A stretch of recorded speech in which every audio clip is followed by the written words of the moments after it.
देखिए यहाँ पर क्या है, अभी तक हम लोग जो भी कर रहे थे उसमें क्या हो रहा था कि अगर हमारा एरर अगर आता है सपोज, तो हम उसे हैंडल नहीं कर रहे थे।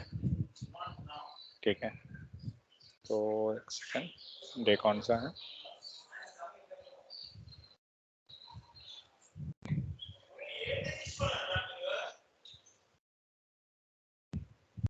थ्री।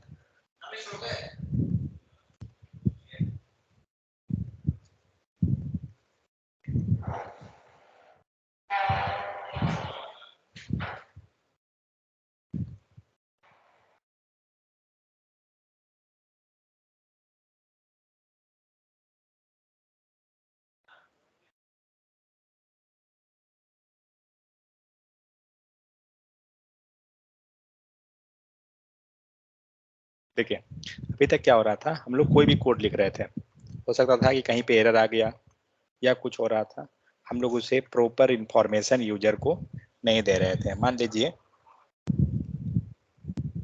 पहले इसको रन करने दीजिए।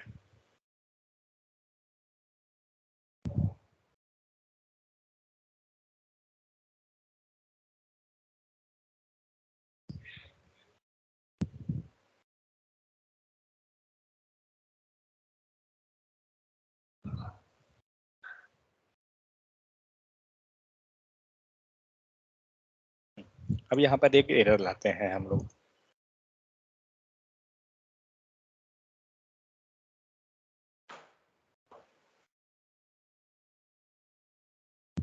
क्या हो गया, इतना देर क्यों काम कर रहा है? मान लीजिए हमने लिख दिया x, ठीक है, क्या होगा, एरर आएगा या नहीं आएगा? ऑब्वियस ही बात है, एरर आना ही है, क्योंकि हम लोग x के बारे में कुछ बोले ही नहीं, x को हमने डिफाइन किया ही नहीं और हम लोग यूज कर रहे हैं। तो अभी क्या हुआ, आपको एरर आया, तो ये जो एरर आया इससे आप यूजर को देखा जाए तो यूजर तो इससे कुछ नहीं करने जा रहा है। तो कभी भी कुछ भी एरर अगर आ रहा है, कोई भी चीज, इवन आप अगर फॉर्म बना रहे हैं और फॉर्म में अगर ईमेल आईडी सही नहीं है या पासवर्ड सही नहीं है, तो आप क्या करते हैं, एक पॉपअप देते हैं या हम वार्निंग मैसेज देंगे यूजर को कि हाँ आपका ईमेल आईडी सही नहीं है, पासवर्ड सही नहीं है। एरर मीन्स क्या हुआ कि हमने एक प्रॉपर उसे इंफॉर्मेशन दे दिया। यहाँ पे क्या है, यहाँ पे एक प्रॉपर इंफॉर्मेशन हमें मिल रहा है कि एक्स इज नॉट डिफाइंड। तो इसी टाइप से क्या होता है, बहुत बार ऐसा होगा कि हमें एरर का इंफॉर्मेशन प्रॉपर नहीं मिल रहा है। ठीक है, तो वैसे केस में क्या है कि हम यूजर को दिखाएंगे। जनरली अगर आप कोई पेज पे जाइए, मान लीजिए यहीं पर हम लोग एक पेज ओपन करते हैं जो पेज है ही नहीं, ठीक है, तो क्या हुआ, कुछ एरर आ रहा है, कैन नॉट गेट। तो जनरली आप देखते होंगे कोई वेबसाइट में, मान लीजिए हम कोई वेबसाइट पे चलते हैं एक बार, मान लीजिए W3 स्कूल ही हम लोग ओपन करते हैं, या ये चल भी रहा है वेबसाइट की बंद हो गया।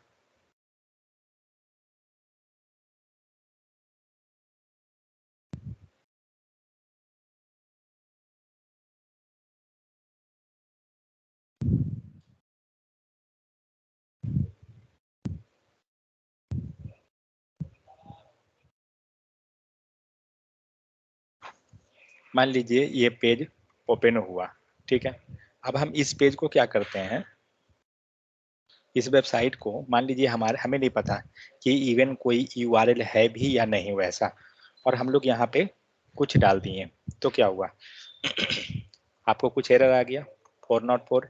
इसका मतलब क्या हुआ, 404 का मतलब क्या होता है, किन्हीं को पता है?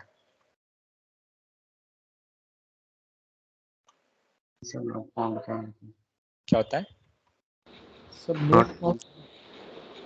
नॉट फाउंड तो यहाँ दिख रहा है, बट एग्जैक्ट मतलब सर्वर नहीं। 404 का मतलब होता है कि जो चीज हम सर्च कर रहे हैं वो अवेलेबल नहीं है। ठीक है, कभी भी अगर 404 आपको एरर आया, इसका मतलब होता है पेज नॉट फाउंड। मीन जिस पेज को आपने रिक्वेस्ट किया वो अवेलेबल ही नहीं है, ठीक है। बट इससे क्या आप समझ पाए? नहीं समझ पाए। 404 लिखा हुआ था या नीचे लिखा हुआ है, तो आप इसे कुछ समझ ही नहीं पा रहे हैं। तो वही क्या होता है कि जब वो एरर आता है तो हम लोग उसको क्या करते हैं, एक प्रॉपर इंफॉर्मेशन दे देते हैं, ठीक है, कि जब आपको पेज नहीं है, जो पेज को आपको रिक्वेस्ट किया गया, अगर वो पेज नहीं है, अवेलेबल नहीं है, तो आपको क्या होगा, आपको एरर मैसेज आ जाएगा 404, 502, 500, 200, 203, इस टाइप से एरर मैसेज आएगा। बट वो एरर मैसेज का मतलब क्या होगा वो आप नहीं समझ पा रहे हैं। तो इसलिए क्या होता है, उसे हम एक इंफॉर्मेटिव वे में हम उसे रिप्रेजेंट कर देते हैं एरर को, कि जिससे क्या हो, यूजर इजीली समझ जाए कि प्रॉब्लम क्या है, पेज नहीं मिल रहा है, या सर्वर में कुछ इशू है, या जो भी चीज हो, डेटा नहीं मिल रहा है, या सक्सेस है। तो वो जो भी चीज है हम उसे शो करते हैं। तो एक चीज मैं दिखाता हूँ, वेट। प्लेस होल्डर था ना, जेसन प्लेस होल्डर का डेटा हम लोग विजिट कर रहे थे। चलिए मैं जेसन प्लेस होल्डर को ओपन करता हूँ। इसका डेटा अगर हमें चेक करना है, कहाँ चेक कर रहे थे?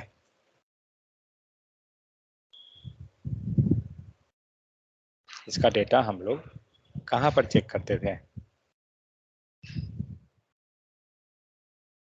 किसी को कोई आइडिया? ये डेटा आया, बट ये डेटा जो यहाँ आ रहा है, हम लोग यहाँ नहीं चेक कर रहे थे, हम कहीं पे चेक कर रहे थे, नेटवर्क टैब में। देखिए कभी भी एपीआई का बात आए, एपीआई क्या होता है हम लोग डिस्कस करेंगे, बट एपीआई का मतलब होता है कि किसी यूआरएल के थ्रू हम डेटा को लाना, ठीक है। हम लोग बाद में समझेंगे एपीआई होता क्या है एक्चुअली। तो कभी भी अगर आप एपीआई के थ्रू डेटा ला रहे हैं तो आपको हमेशा नेटवर्क टैब के अंदर देखना चाहिए, कहीं इधर उधर नहीं, कंसोल भी नहीं, नेटवर्क टैब डायरेक्ट। तो जैसे ही आप रन करते हैं आपको क्या हो रहा है, आपका कुछ नेटवर्क टैब में लोड हुआ, देखते हैं क्या हो रहा है। तो यहाँ पे कुछ लोड हुआ, करेक्ट। 1 सेकंड, फिर से लोड कराइए। लोड हो गया। प्रीव्यू में जाते हैं, कुछ डेटा दिख रहा है। हेडर्स में आते हैं, हेडर में क्या दिख रहा है? हेडर में कुछ दिख रहा है, छोटा कैसे होगा? सर यूआरएल दिख रहा है। और क्या दिख रहा है? रिक्वेस्ट मेथड, सोर्स कोड, सो यहाँ पे एड्रेस। हमें एक स्टेटस कोड दिख रहा है। तो सबसे मेन यही स्टेटस कोड है। स्टेटस कोड में क्या दिखा रहा है? 304, ठीक है। अब हम कोई डेटा को सर्च करते हैं, मान लीजिए हमने लगा दिया टू डू एंड एस लगा दिया यहाँ पे। अब देखते हैं क्या देता है। क्या दिया? 404। यहाँ दे रहा है आपको गेट मेथड। मतलब क्या हुआ, 404 का मतलब क्या हो रहा है कि हमारे पास, और हमें पता है उसका मतलब क्या होता है। 404 का मतलब कि डेटा नॉट फाउंड या पेज नॉट फाउंड, ठीक है। तो कभी भी अगर 404 आ रहा है, इसका मतलब है कि वो कुछ एरर है, हमारे पास डेटा नहीं है या कुछ रिसोर्स मिसिंग है, जो भी हो, बट कुछ वैसा सीन है। तो ये यही सब जो एरर आता है उसे हम हैंडल करना होता है। क्योंकि अब एक चीज सोचिए, यूजर को तो नहीं पता था ना कि इस टाइप से हम लिख देंगे तो एरर मतलब आ जाएगा। मान लीजिए यूजर ने इस टाइप से लिख दिया और उसके पेज पे क्या आया, कुछ नहीं, एक खाली आया एम्प्टी। मतलब इवन आपको पता है कि आपका डेटा नहीं है उस यूआरएल पे, वो यूआरएल एक्चुअली में है ही नहीं, और उस पर आप रिक्वेस्ट कर रहे हैं डेटा, तो कहाँ से आएगा? ऑब्वियस सी बात है, कोई चांस नहीं है। तो जब ऐसा सिचुएशन है तो यूजर को तो कोई मतलब नहीं है, यूजर तो समझ रहा है कि आपके पास डेटा नहीं है या नेटवर्क इशू, यूजर थोड़ी जान रहा है टेक्निकली कि क्या है नहीं है। तो हमें क्या करना होगा, यूजर को बताना होगा कि आपने जो रिक्वेस्ट किया एक्चुअली वो है ही नहीं, या कुछ इशू है, सर्वर इशू है, या हो सकता है आपका नेट ही डिस्कनेक्टेड हो, मतलब बहुत सारा इशू है। तो कुछ भी हो सकता है, वो आपको जब कोड कर रहे हैं तो आपको हैंडल करके बताना होगा यूजर को कि हाँ आपका ये प्रॉब्लम है, ठीक है। यूजर को कुछ नहीं पता है, यूजर कंप्लीटली अननोन है, वो टेक्निकली नहीं जान रहा है। टेक्निकली आपको पता है कि आपके किसके कारण क्या इशू आ रहा है, ठीक है। तो ये होता है, इसको बोला जाता है एरर हैंडलिंग करना। मीन्स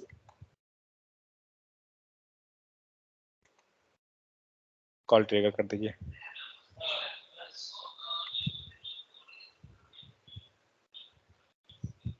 सो यहाँ पे क्या हो गया कि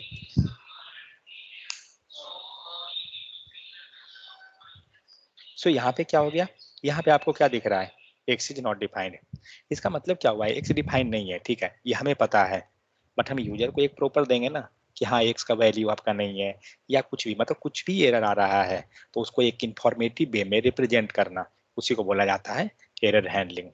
ठीक है, तो अब हम लोग चलते हैं कि एरर हैंडलिंग करते कैसे हैं। तो यहाँ पे जनरली हम लोग देख रहे हैं कि हमें एरर आ गया, तो एरर वही है, बट एरर के बारे में हम विशेष मतलब एक तरह से डिटेल में देखते हैं कि एक्चुअली एरर को हैंडल कैसे किया जाएगा। सो मेन चीज जो है वो दो चीज है आपको, एक है ट्राई और दूसरा है कैच। मतलब क्या हुआ कि आपने ट्राई किया कोई चीज के लिए और हो सकता है कि वो एरर आ गया, तो जैसे ही एरर आया तो क्या होगा, आपको कैच करना पड़ेगा उस एरर को, तो इसी को बोलते हैं ट्राई एंड कैच। हो सकता है आपने ये सुना होगा कि ट्राई कैच यूज करने, तो कभी भी ट्राई के अंदर क्या लिखाएगा, जो कोड एग्जीक्यूट होना है, ठीक है, जो कोड हमें आउटपुट देगा वो हम ट्राई के अंदर लिखते हैं, और जो भी एरर है वो कैच के अंदर जाता है। तो यहाँ पे देखते हैं, तो द ट्राई, ये एक तरह से स्टेटमेंट मतलब थियोरेटिकल टाइप का टॉपिक है, थोड़ा सा इसमें प्रैक्टिकल मिलेगा। So the try statement defines a code block to run to try, कुछ भी करना है ट्राई के अंदर लिख दीजिए। कैच ब्लॉक क्या करेगा, catch statement define a code block to handle any error, किसी भी टाइप का एरर आया आपको, इवन आप अभी यहाँ देख रहे हैं ये एरर है, ये एरर आया, आपको कैच ब्लॉक ऑटोमेटिक हैंडल कर लेगा।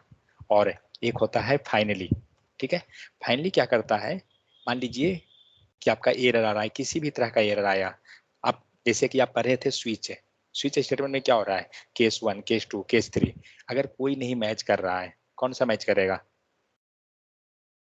अगर कोई नहीं हमें मैच किया कोई भी केस, तो आउटपुट किसके मिलेगा, डिफॉल्ट से मिलेगा। Same default. उसी टाइप से है, अगर ट्राई एंड कैच हमने दिया और किसी भी टाइप का एरर आ गया, हो सकता है कि वो एरर मैच नहीं किया या हैंडल नहीं कर पाया, एनी वे आपको फाइनली जो है हैंडल कर लेगा। ठीक है, मतलब फाइनली ब्लॉक जो होता है वो आपको एरर हमेशा वो कैच कर लेगा, मतलब ये लास्ट में एग्जीक्यूशन करेगा ही करेगा। सो ये क्या कर रहा है, finally statement defines a code block to run regardless of the result, this will work independently of the result, means क्या रिजल्ट है आपका उससे कोई मतलब नहीं है, ये एग्जीक्यूट करेगा ही करेगा हर हाल में। नेक्स्ट है आपको थ्रो, थ्रो स्टेटमेंट क्या करता है, सपोज दैट हमने एरर, मान लीजिए यहाँ तक क्या हुआ कि जो एरर आ रहा है आपको बाय डिफॉल्ट, ठीक है, सिस्टम के थ्रू जो एरर आया, मान लीजिए यहाँ पे जो एरर आ रहा है ये कौन दे रहा है, हमें नहीं मालूम, सिस्टम दे रहा है।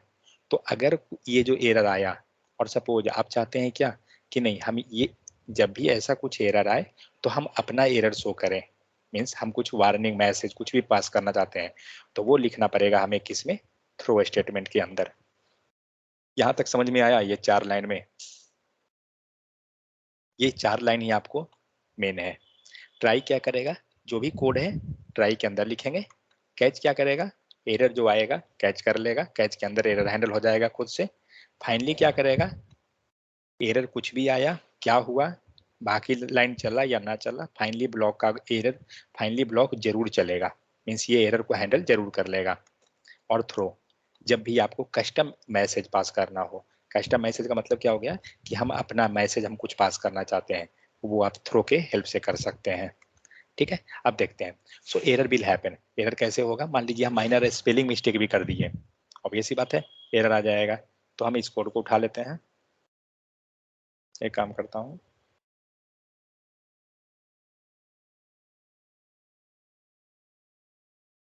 सो मान लीजिए यहीं पे हम लोग लिखे थे, तो हम लोग लिखते कैसे हैं एक्चुअली, जो देखिए अभी तक जितना भी हम लोग कोड लिखे थे हमें नहीं पता था कि कैसे लिखाता है, बट सपोज दैट हमने मान लीजिए फंक्शन के अंदर बनाया, चलिए पहले हम नॉर्मल बनाते हैं, तो कैसे लिखते हैं, ट्राई एंड कैच, ये होता है आपको सेंटेंस। ठीक है, तो ट्राई के अंदर क्या करेंगे, जितना भी एग्जीक्यूटेबल कोड है वो ट्राई के अंदर डाल देंगे।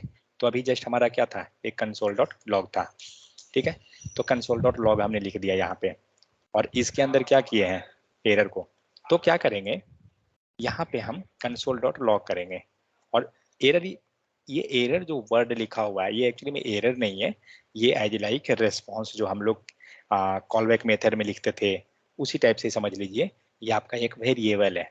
तो क्या कीजिएगा, इसको कंसोल डॉट लॉग के अंदर डाल दीजिए, ठीक है, और मान लीजिए लाइट कम लग रहा है, सो अब ये एरर आ गया। मान लीजिए यहाँ पे हम चाहते हैं मैसेज पास करना। 1 सेकेंड, इसको लिख लेते हैं कैच ब्लॉक, ठीक है। और यहाँ जो लिखे हैं ये क्या है, ये आपको ट्राई ब्लॉक है। अभी क्या होगा, क्या लगता है, एरर आएगा या नहीं? कौन सा ब्लॉक का आउटपुट आएगा जो बताइए। आउटपुट जो हमें देगा console.log ट्राई ब्लॉक का आएगा या कैच ब्लॉक का आएगा? कैच ब्लॉक का है। Catch block, okay. देखिए क्या हो रहा है, हमारे पास x का वेरिएबल डिफाइन नहीं है। एक काम करते हैं हम लोग, चलिए x को डिफाइन कर देते हैं। लेट x इक्वल टू 2, ठीक है। हमने x इक्वल टू 2 कर दिया। अब आउटपुट देखते हैं इसका क्या दिया आउटपुट, ट्राई ब्लॉक 2, फाइन। तो अभी क्या हुआ, अभी आपको कैच ब्लॉक एग्जीक्यूट हुआ क्या? नहीं हुआ, ठीक है। तो अब क्या करेंगे, अब हम इसको एरर ले आते हैं। तो मान लीजिए हमने जो x लिखा, यहाँ पे डबल x लिख देते हैं। और डबल x अब तो डिफाइन, x यहाँ पे तो डिफाइन है नहीं, तो ये ऑब्वियस ही बात है एरर आना ही आना है। एक काम करता हूँ, इसको नीचे लेता हूँ। सो यहाँ पे मैं कुछ गलत कर देता हूँ। चलिए इसको कमेंट आउट ही कर दीजिए। अब देखते हैं कौन आएगा, क्या चीज़ आया। अब यहाँ पे आपको कैच ब्लॉक के अंदर एरर दे रहा है। ये सफिक्स हमारा जो कैच ब्लॉक हमने लगाया था, वो सफिक्स हमारा यहाँ पे लगा हुआ है, दिख रहा है ना। सो कैच ब्लॉक यहाँ रहा।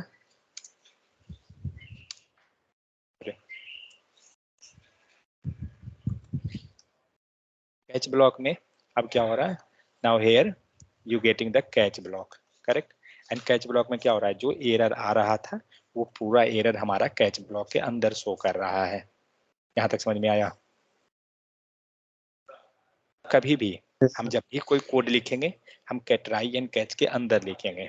अब हम लोग क्या करते हैं, इसको पहले यूज करते हैं, अब हम फंक्शन के अंदर, ठीक है। मान लीजिए हम लोग किसी भी टाइप का फंक्शन बना सकते हैं, मतलब कोई भी चीज। जनरली जो भी आप कोड पहले लिख रहे थे, मान लीजिए इफ कंडीशन ही लिख रहे थे हम लोग।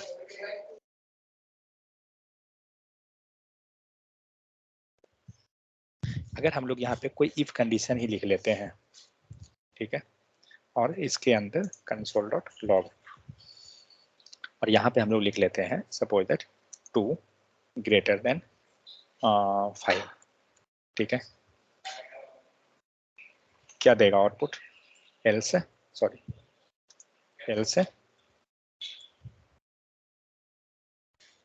console.log। यहाँ पर हम लोग लिख लेते हैं, मान लीजिए ट्रू, और यहाँ पे हमने दे दिया फॉल्स। देखते हैं क्या देगा। तो क्या लिखा हुआ है, 2 ग्रेटर देन 5, आउटपुट क्या आएगा। और ये पूरा फंक्शन को मैं कॉल कर देता हूँ, मैं बना देता हूँ सेल्फ एडिक के लिए, क्या बोलते हैं इसको, एनोनिमस फंक्शन, एनोनिमस ही बोलते हैं ना। तो सेल्फ कॉलिंग फंक्शन हो गया। इसका आउटपुट क्या देगा, फॉल्स देगा। देखते हैं, आ गया फॉल्स। तो अब केस ये अब आता है कि मान लीजिए इससे बढ़ता है, कंट्रोल से ही बढ़ता है ना, ठीक है। अब देखिए, जब हमें, अब केस आप एक ये भी सोच सकते हैं कि जब फॉल्स जब होने पे एल्स ब्लॉक हैंडल किया, तो फिर ट्राई एंड कैच का जरूरत क्या हुआ, करेक्ट। क्योंकि ट्रू ब्लॉक को ट्रू ने हैंडल कर लिया, फॉल्स ब्लॉक को एल्स ने हैंडल कर लिया। तो फिर एरर का मतलब क्या हुआ, एरर का मतलब ये हुआ कि सपोज दैट किसी भी तरह से आपने कुछ कोड लिखा, सपोज यहाँ पे हम लोग x लिख लेते हैं, ठीक है। और होता क्या है कि हम लोग गलती से कोड लिखने के दौरान कुछ गलत कर दिए। मान लीजिए फिलहाल मैं सही लेकर चलता हूँ, हमारा सही है, जैसे था वैसे एग्जीक्यूट करेगा। मान लीजिए अब आपने कोड लिखने के दौरान क्या किया, x जो है कुछ गलत कर दिए, मान लीजिए x की जगह y लिख दिए, और नीचे में आप यहाँ पे x को, अभी यहाँ पे आपको एरर दे रहा है क्या, नहीं, कोई एरर नहीं है। लेकिन ये एरर कब आएगा, एप्लीकेशन एग्जीक्यूट होने पे एरर आ गया। अब इस एरर को हैंडल कौन किया? कोई नहीं किया ना। आपका कंडीशन ट्रू होने पे आपका ये ब्लॉक हुआ था, फॉल्स होने पे ये ब्लॉक हुआ, बट ये पूरा कहीं गलत हो गया, पूरा का पूरा ही ब्लॉक गलत है हमारा किसी कारण से। तो किसने बोला? आपका तो एप्लीकेशन ऑटोमेटिक बंद हो गया।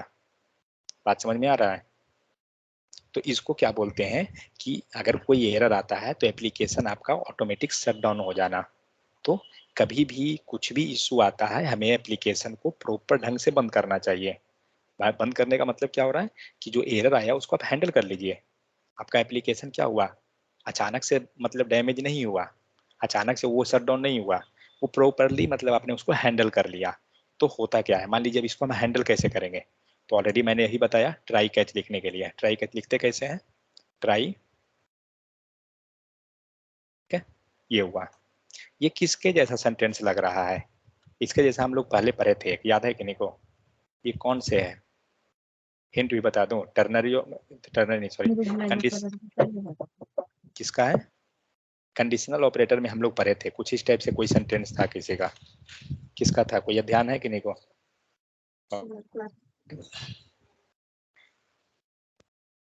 डू वाइल का।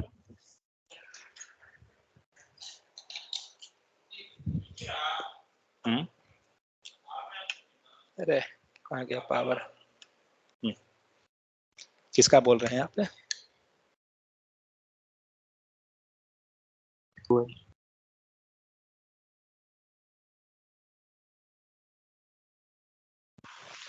Just 1 second. हेलो, आवाज जा रहा है ना? हेलो। हाँ सर। सो ये किसका सेंटेंस था? यहाँ पे जो दिख रहा है ट्राई एंड कैच, सेम इसी टाइप से हम लोग डू वाइल के केस में लिख रहे थे।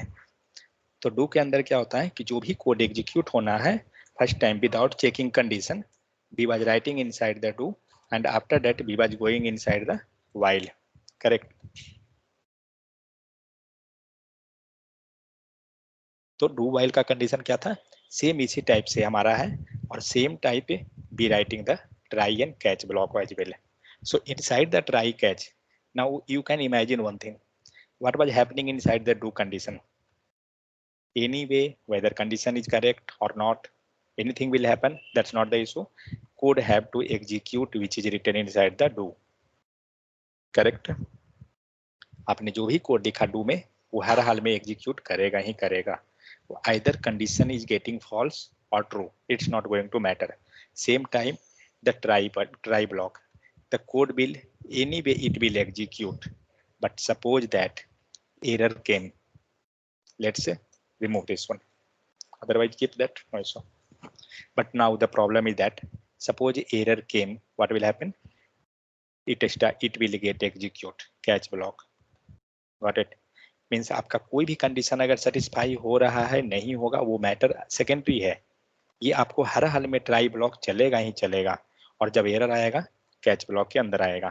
तो हमें करना क्या है? ये हमारा तो सैंपल सेंटेंस हो गया कि किस टाइप से ट्राई कैच लिखाता है, बट हम अभी इस कोड में कैसे करें? तो हमें नहीं मालूम है कि ये पूरा कोड क्या है, नहीं है। हम ये जान रहे हैं ये कोड हमारा लॉजिक का है, मीन्स हमारा ये कोड सही है। तो क्या करते हैं, पूरा को कट कीजिए, कोड को ट्राई के अंदर डालिए, पहले पूरा सेंटेंस बना लिया कीजिए, मीन्स सेंटेंस जो है वो, और पेस्ट कर दीजिए इसके अंदर बस। मैं इसको ऊपर कर देता हूँ, यहाँ पे डाल देता हूँ।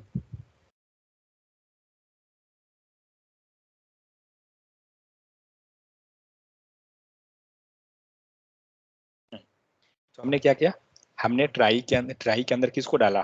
पूरा जो हमारा लॉजिक पार्ट था कोड का वो हमने रख दिया। ठीक है, अब सपोज दैट अब ये अगर कोड एग्जीक्यूट होगा तो क्या होगा? ट्राई वाला ब्लॉक तो एग्जीक्यूट कर जाएगा, बट अगर किसी कारण से गलती आ गया और जो ऑलरेडी आया हुआ है एक से डिफाइन नहीं है, तो हैंडल कौन किया? किसी ने हैंडल तो किया ही नहीं। तो हमें क्या करना पड़ेगा? कैच कर लेना होगा। कैच में आप कुछ भी लिख सकते हैं, ये एक एज आर्ग्यूमेंट है, ये कुछ नहीं है। ठीक है, और अब इसको रन कीजिए।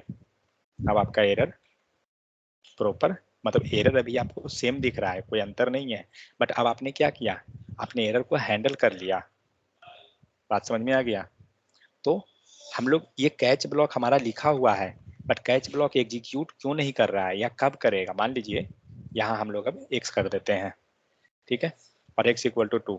अब देखते हैं कि क्या कैच ब्लॉक एग्जीक्यूट अभी भी करता है?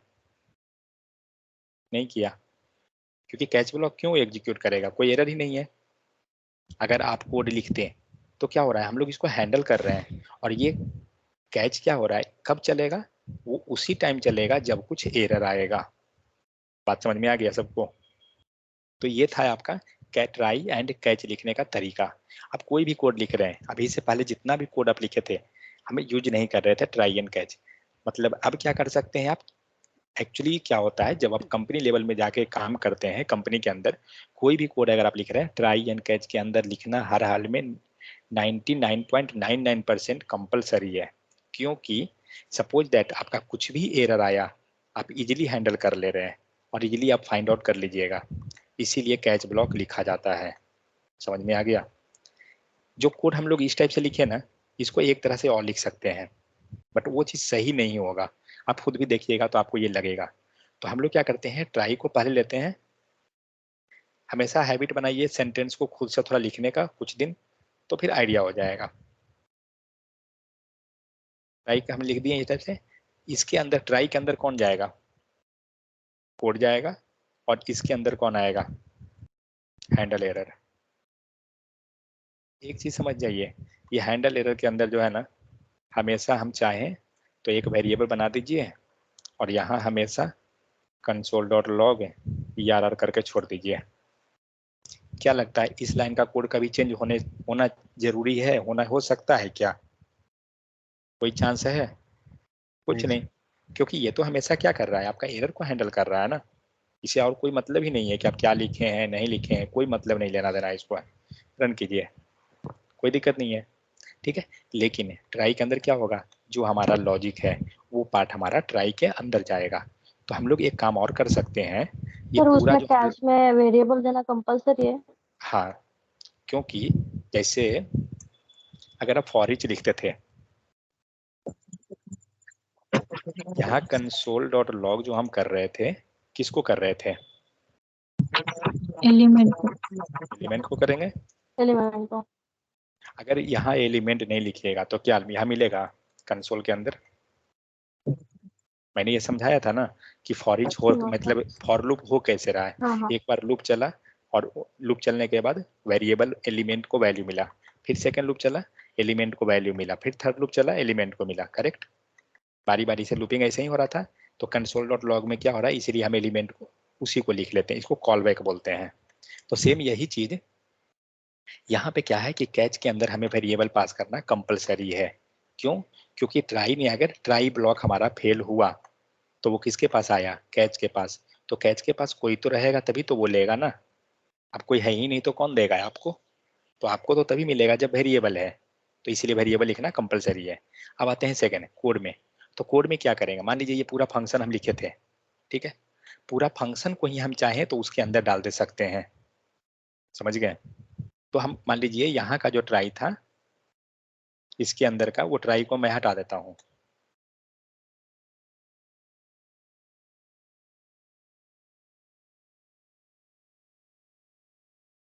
ये पूरा फंक्शन हो गया, विदाउट ट्राई है, मैं यहाँ पे इसके अंदर डाल देता हूँ।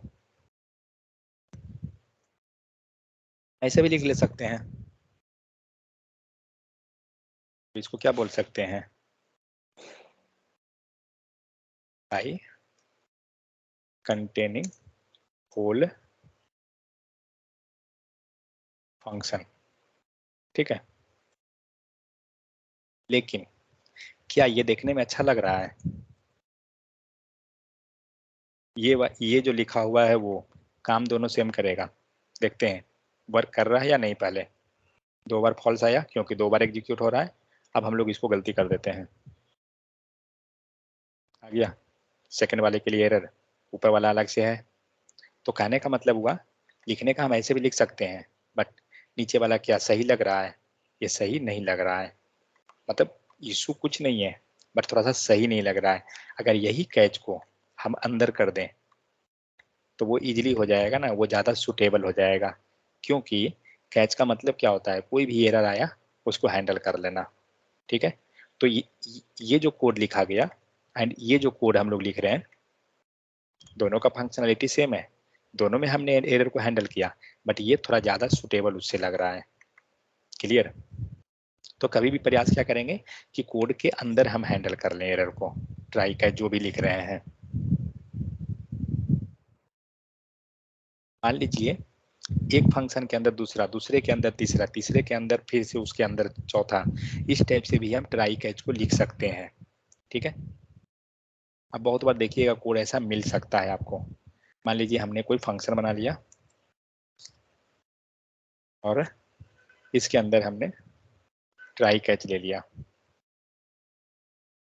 और यहाँ हमने लिख लिया इफ है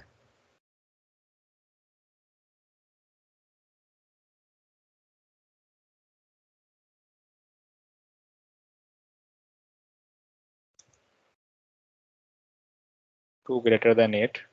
यहाँ पे हमने कंसोल ले लिया,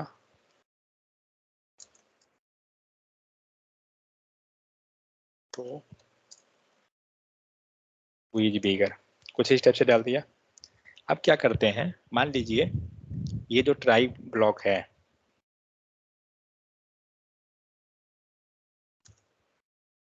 ठीक है, ये ट्राई ब्लॉक है, हो सकता है इसके अंदर एरर आ गया, तो ये कैच ने तो कर लिया। ठीक है, और आप क्या चाहते हैं कि इसके अंदर हम पता करें, मतलब जब इफ ब्लॉक हुआ है तो इसके अंदर फिर से कोई लॉजिक लगा रहे हैं यहाँ पे, तो आप इसके अंदर भी चाहे तो ट्राई को डाल सकते हैं। समझ में आ रहा है ना? अब इसके अंदर हम ट्राई के अंदर कुछ लगाना चाह रहे हैं, इफ है कुछ भी, मैं इसी तरह से लिख दे रहा हूँ।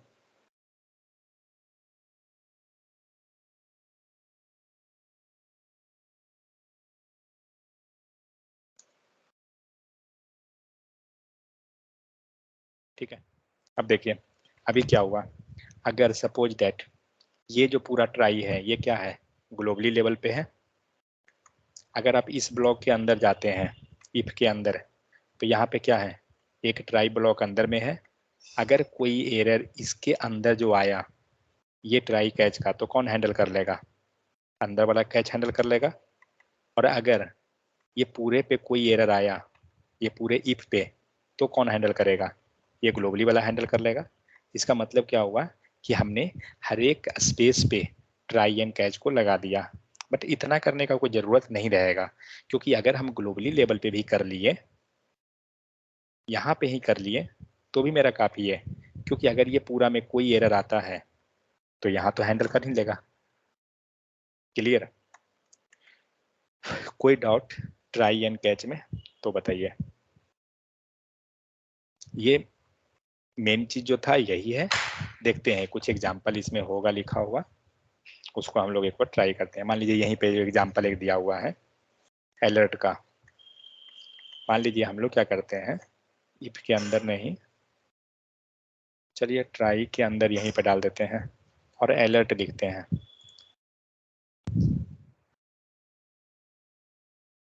ठीक है, अलर्ट हुआ, लेकिन गलती से हमने अलर्ट का स्पेलिंग गलत कर दिया। वर्क करेगा? नहीं करेगा, कंडीशन ही सेटिस्फाई नहीं हो रहा है।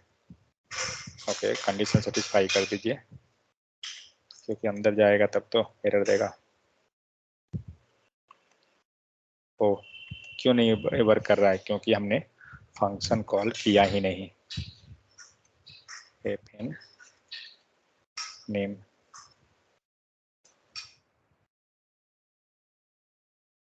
देखते हैं एरर आ गया। अभी इसको हम लोग ग्रेटर देन कर देते हैं। ग्रेटर देन में एरर नहीं दे रहा है, क्यों नहीं दे रहा है, क्योंकि ये कंडीशन गलत है, और जब कंडीशन गलत है तो इसके अंदर तो वो गया ही नहीं। करेक्ट, जब इसके अंदर जाएगा तब तो एरर को लिए वो तो वहाँ टच होना चाहिए ना। अब देखते हैं यहाँ पर, अब क्या हुआ, आपको एरर दे रहा है। क्या दे रहा है, इसको वो एज ए वेरिएबल मान रहा है, इसीलिए हमें एरर दे दिया। अब यही मान लीजिए हम ट्राई कैच ना लेते तो भी हमें एरर देता, बट वो एरर हमारा प्रॉपर नहीं होता, क्योंकि हम जो फैसिलिटी हमें आगे मिलेगा वो नहीं मिल पाता। तो कोई डाउट इसमें किन्हीं को तो बताइए। चलिए याद रख लेते हैं। तो जावास्क्रिप्ट ट्राई एंड कैच जो हम लोग अभी किए, ट्राई एंड कैच में उतना ही है, कोई और एक्स्ट्रा नहीं मिलेगा। अब लिखने का तरीका है, जितना आप लिखना चाहिए जिस टाइप से लिख दीजिए। सो ट्राई के अंदर क्या हो रहा है, block of code to try, मतलब जो भी हमारा सही वाला कोड है वो चलेगा, पूरा का पूरा लॉजिक ट्राई के अंदर, और कैच के अंदर कुछ नहीं, एक कंसोल लिख दीजिए जो एरर आप दिखाना चाह रहे हैं। इवन आप इस एरर को यूआई पे भी दिखा सकते हैं। कैसे दिखाएंगे, इसी के हेल्प से। अब एक चीज सोचिए, जस्ट मेरे दिमाग में एक डॉट है, सपोज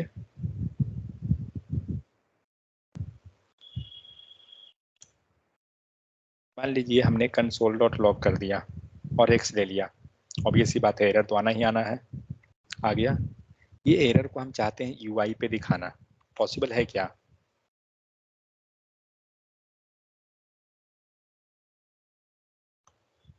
हम इस एरर को यहाँ पे शो कराना चाहते हैं, कोई उपाय है लाने का यहाँ पर? सर वो एरर हमने कंसोल में जो दिया है वो अगर डॉक्यूमेंट डॉट करके इस आईडी पे दे तो? पता नहीं, मैं ट्राई नहीं किया हूँ एक्चुअली कभी। Document dot get element by ID क्या है, ERR dot inner HTML equal to x देते हैं। चलिए देखते हैं दिया क्या, नहीं दिया।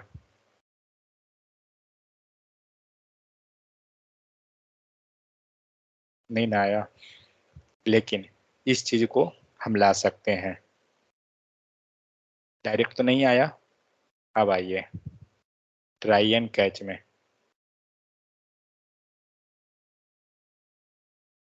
ट्राई कैच की हेल्प से कैसे आएगा,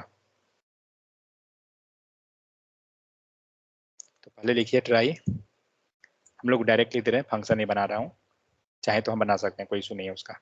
सो ट्राई के अंदर आते हैं और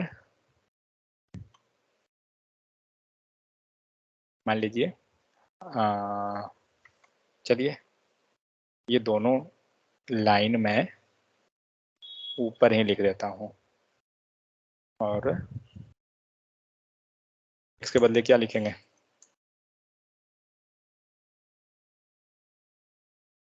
एरर।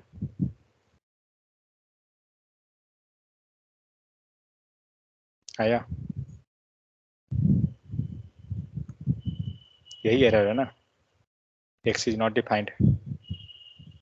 हमने क्या किया, कुछ नहीं, यहाँ कंसोल डॉट लॉग जो हम एक्स को लिखे थे, फर्स्ट में तो एक्स नहीं आने वाला है, ऑब्वियस सी बात है, क्योंकि जब ये एरर आएगा तो एरर तो ऑलरेडी एरर वेरिएबल को मिल चुका है ना, और हमने क्या किया, उस एरर वेरिएबल को पास कर दिया, बस।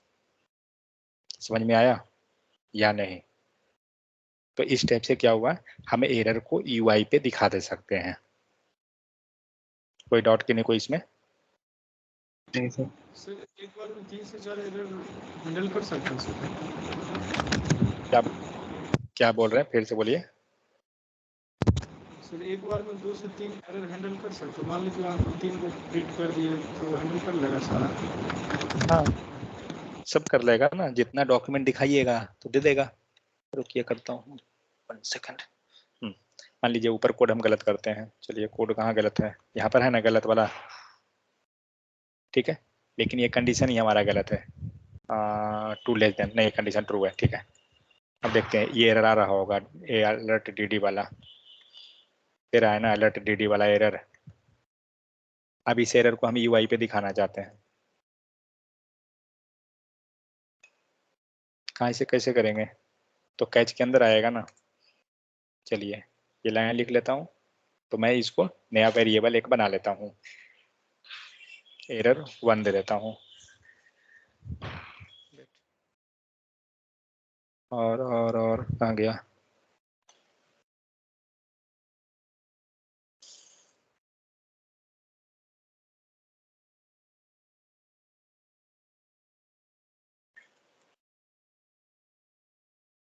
दे रहा है क्या कहीं पे? क्या हुआ? X is not defined, error handling, कहीं पे गलती हुआ क्या? कुछ मिस्टेक हुआ लग रहा है, गलत जगह पे हम नहीं ना है। हाँ, ट्राई में आया, कैच में आया, कंसोल डॉट लॉग आया, error 1 dot HTML, variable error, error 1,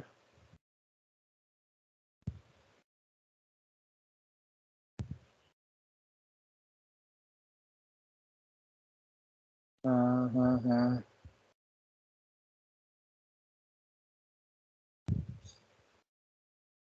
alert कुछ गलत कर दिए हैं। Error 1 ID fine, document dot get element by ID, error 1 तो सही है, बट आ क्यों नहीं रहा है? इसको कमेंट कीजिए तो। नहीं, कुछ गलत हो रहा है लिखने में, मुझे लग रहा है वहाँ पे। ये कॉल हुआ है ना? कॉल तो हो रहा है, ठीक है, ट्राई किए, कैच किए, error dot inner HTML, error 1,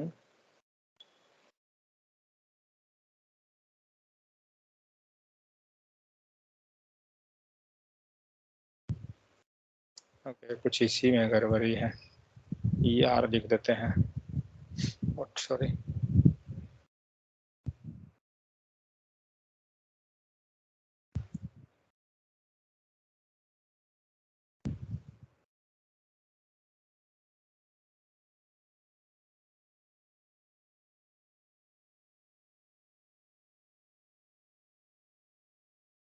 नहीं ले रहा है, पता नहीं, लेकिन मतलब कोड सही है, कहीं पे हम लोग का गलत हो रहा है कुछ, लेकिन गलत क्या हो? ओ हो, भाई गलती तो ये हुआ है ना, हम गलत जगह में कंसोल लगा दिए थे। अंदर वाला कंडीशन पे थोड़ी जा रहा है एरर, एरर तो यहाँ वाला पर आ रहा है, ग्लोबली वाला में ना। ठीक है, एक्स का हुआ एंड अलर्ट का हुआ, दोनों एरर आ रहा है आपको। मेरा प्रॉब्लम देखिए क्या हो रहा था, मैंने जो ट्राई कैच लगाया वो इसमें लगा रहा था बार बार, इसीलिए, जबकि वो हैंडल तो हम ग्लोबली में, हमारा ग्लोबली वाला इशू आया है ना, हमारा ये ब्लॉक है, एरर आया है, इसीलिए वो प्रॉब्लम कर रहा था। समझ में आ गया? तो क्योंकि देखिए हम मल्टीपल कर सकते हैं ना, क्योंकि वो तो एक वेरिएबल पार्ट में बन जा रहा है अब तो, आप उसको आराम से कहीं भी ले जा सकते हैं, इवन डेटाबेस में आपको सेव करना है डेटाबेस में सेव कर सकते हैं, क्योंकि आपको वेरिएबल में आ गया। बट यही चीज जब हम एरर हैंडल नहीं कर रहे थे और सपोज हम बाई लिख देते हैं, तो अब इसको हैंडल करना मीन्स इसको हम कहीं प्रॉपर ढंग से प्रिंट करना पॉसिबल नहीं था। ठीक है, मतलब हो सकता है कोई ऑप्शन होता हो, बट थोड़ा दिक्कत हो जाता, बट उससे ज़्यादा सिंपल क्या है, डायरेक्ट इस टाइप से पास कर दीजिए। समझ में आ गया सबको? कोई डाउट तो बोलिए। तो ये रहा है आपको एरर हैंडलिंग। ठीक है, नीचे आते हैं।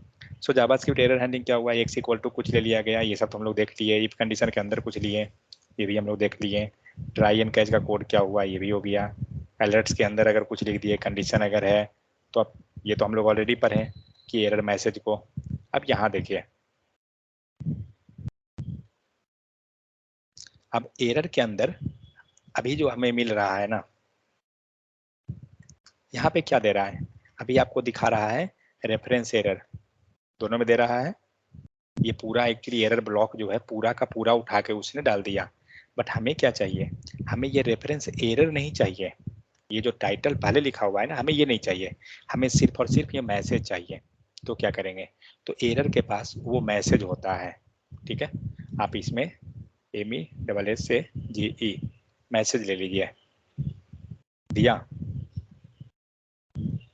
X is not defined means error जो हमारा एरर जो आर्ग्यूमेंट होता है, इसके पास क्या होता है कि आपको एरर डॉट जब कीजिएगा मैसेज तो वो मैसेज दे देगा, तो उसके पास हमारा मैसेज आप क्या बोल सकते हैं इसको, ऑब्जेक्ट के रूप में एक तरह से आ रहा है ना। जब हमने डॉट लगा के निकाला, इन द सेंस क्या हो रहा है कि एन वैल्यू पेयर में हम जा रहे हैं। समझ में आया? तो ये चीज है, तो मैसेज प्रॉपर निकालना है, आप डॉट मैसेज लगाइए, आपको निकल जाएगा। ठीक है। फिर है एरर का नेम निकालना है। नेम इसका मतलब क्या हो गया, ये रेफरेंस एरर, ये नेम है, नेम कॉलन मैसेज दिया हुआ है एक तरह समझिए तो हम अगर नेम को निकालना चाहते हैं तो हम क्या कर सकते हैं, हम इवन नेम को भी निकाल सकते हैं।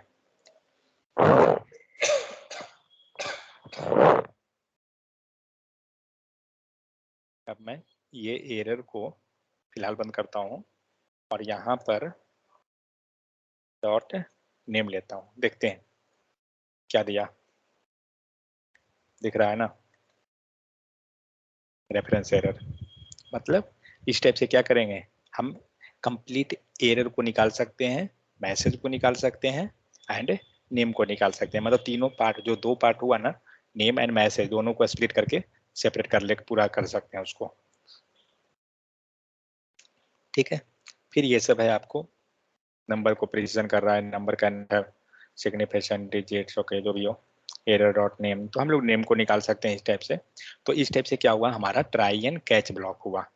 अब आते हैं नेक्स्ट थ्रो एरर्स में। तो क्या यहाँ तक कोई दिक्कत ही नहीं को, ट्राई एंड कैच में तो हमने क्या समझा, हमने ये समझा कि ट्राई एंड कैच लिखते कैसे हैं, जो भी हमारा कोड है वो ट्राई के अंदर जाएगा, कैच के अंदर क्या जाएगा, सिर्फ एक लाइन जो एरर को हैंडल करवा रहे हैं। ठीक है। अगर कभी जरूरत रहा कि आपको मैसेज निकालना है एरर से, तो एरर डॉट मैसेज आपको हेल्प करेगा, और अगर आपको नेम निकालना है एरर से तो एरर डॉट नेम आपको हेल्प करेगा। तो ये दो प्रॉपर्टी, अब प्लस ट्राई एंड कैच कैसे लिखते हैं ये प्रॉपर्टी। ट्राई एंड कैच अगर कंफ्यूजन होता है कभी भी, आपको डू एंड वाइल का याद रखिए, डू वाइल कैसे लिखते थे वैसे ही ट्राई कैच है। अब नेक्स्ट देखते हैं थ्रो। तो हमने टोटल चार टर्म हमने देखा था, ट्राई कैच फाइनली थ्रो। अब हम लोग थ्रो को देखते हैं। When an error occurs, JavaScript will normally stop and generate an error. JavaScript क्या करेगा, आपका कोड स्टॉप हो जाएगा और आपको एरर मिल जाता है। सो टेक्निकल टर्म में बोला जाए तो क्या हो रहा है, JavaScript will throw an exception, उसको क्या बोलते हैं, उसको एक्सेप्शन बोलते हैं, जो हमारा एक एरर के टर्म में आ रहा है। तो JavaScript will actually create an error object, वो क्या करता है, एरर ऑब्जेक्ट को क्रिएट करता है। अभी जस्ट हम लोग ने वैल्यू निकाला कैसे, with the help of dot, और ऑलरेडी हमें पता है कि डॉट के हेल्प से वैल्यू निकलता किसका है, तो सिर्फ और सिर्फ ऑब्जेक्ट का केस में। तो इसके पास क्या होता है, दो प्रॉपर्टीज, कौन कौन, तो नेम एंड मैसेज। तो हम नेम एंड मैसेज को दोनों को निकाल ले सकते हैं। So the throw statement, so throw statement में देखते हैं क्या करते हैं। तो जो हमने अभी ट्राई एंड कैच में हमने बना रहा था, थ्रो सेम करेगा, थ्रो में कुछ नया नहीं रहेगा। ठीक है, जस्ट 1 सेकेंड।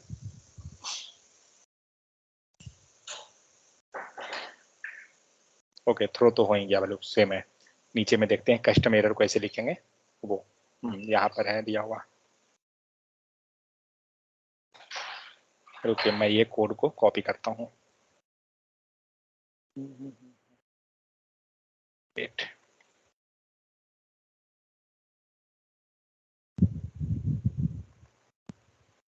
यहाँ तक समझ में आ गया ना, क्योंकि ये सब देखिए आप जैसे जैसे आप जाइएगा आपको सारा जितना भी टॉपिक मिलेगा रियल टाइम का इम्पोर्टेंट रहेगा उसमें, पूरा का पूरा रियल टाइम पे वर्क कैसे करता है कोई भी प्रोजेक्ट। क्योंकि देखिए जब तक हमें कुछ नहीं आता है हम सही गलत जो भी है प्रोजेक्ट लिखते जाते हैं, बट एक्चुअली जब धीरे धीरे जैसे जैसे हमारा कॉन्सेप्ट डेवलप होता है, हमारा कोडिंग स्टाइल जो है सही होना चाहिए। ये नहीं कि कुछ भी लिख रहे हैं काम तो चल ही जाएगा, ऐसा नहीं।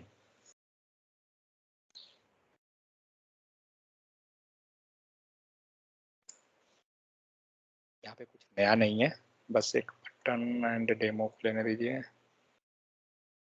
पैराग्राफ ये ओके।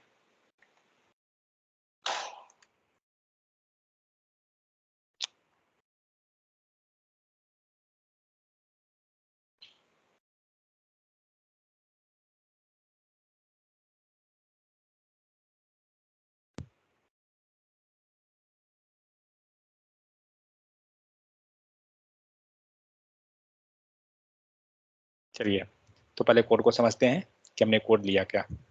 सो यहाँ देखिए, सो हमने एक इनपुट फील्ड बनाया, यहाँ पे एक बटन है, ठीक है, और नीचे में एक पैराग्राफ लिया हुआ है जो हमारा आउटपुट को प्रिंट करेगा, बस।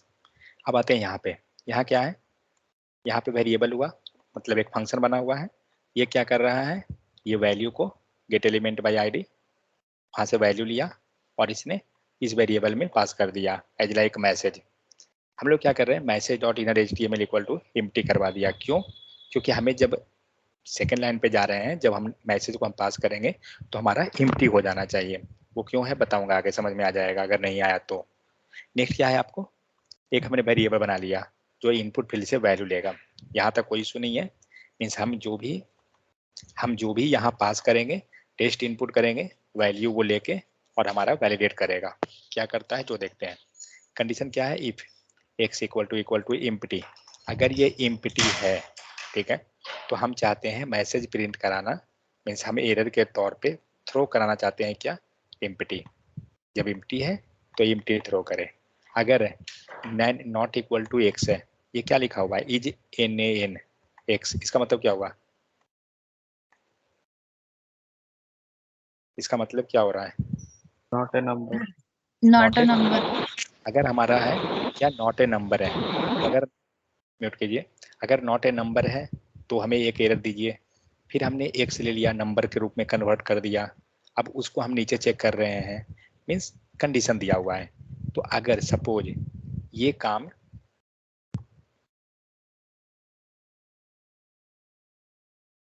कर सकते हैं, सिंपल वही लिखा हुआ है।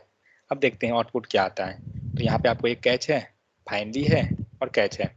चलिए इससे नहीं मतलब है, पर देखते हैं होता क्या है एक्चुअली और कौन ब्लॉक एग्जीक्यूट करता है।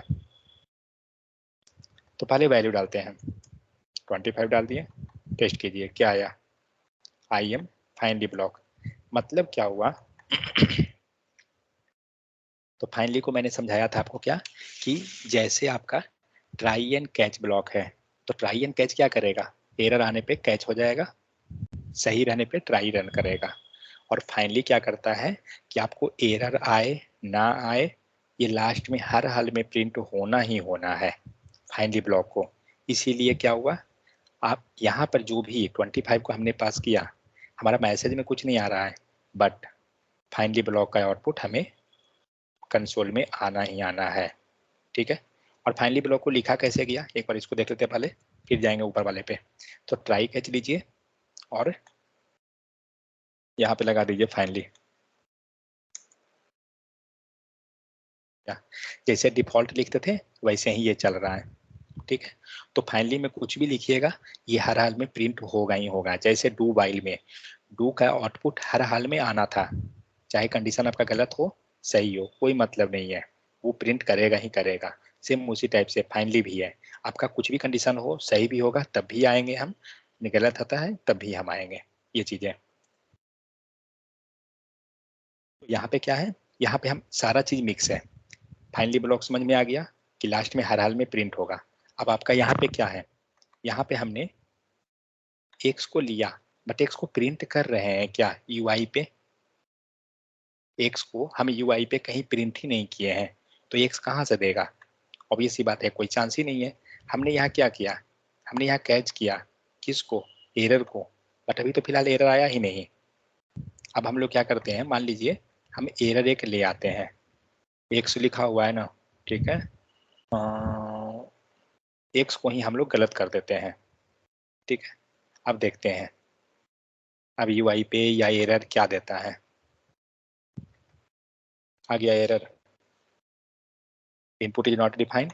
और ये क्या हुआ, फाइनली ब्लॉक, क्या बोला था कि फाइनली ब्लॉक हर हाल में एग्जीक्यूट करेगा ही करेगा। आपका एरर भी आ रहा है तब भी फाइनली ब्लॉक आ रहा है। अब आप एरर को साइड कर दीजिए, एरर नहीं है और हम लोग प्रिंट भी नहीं किए हैं फिलहाल, हम लोग मैसेज को प्रिंट कर देते हैं मान लीजिए। ओ तो फाइनली ब्लॉक नहीं दिखेगा आपको नीचे क्योंकि उसी लाइन में लिखा, ओके फाइनली ब्लॉक वहाँ प्रिंट हो रहा है ना, ठीक है।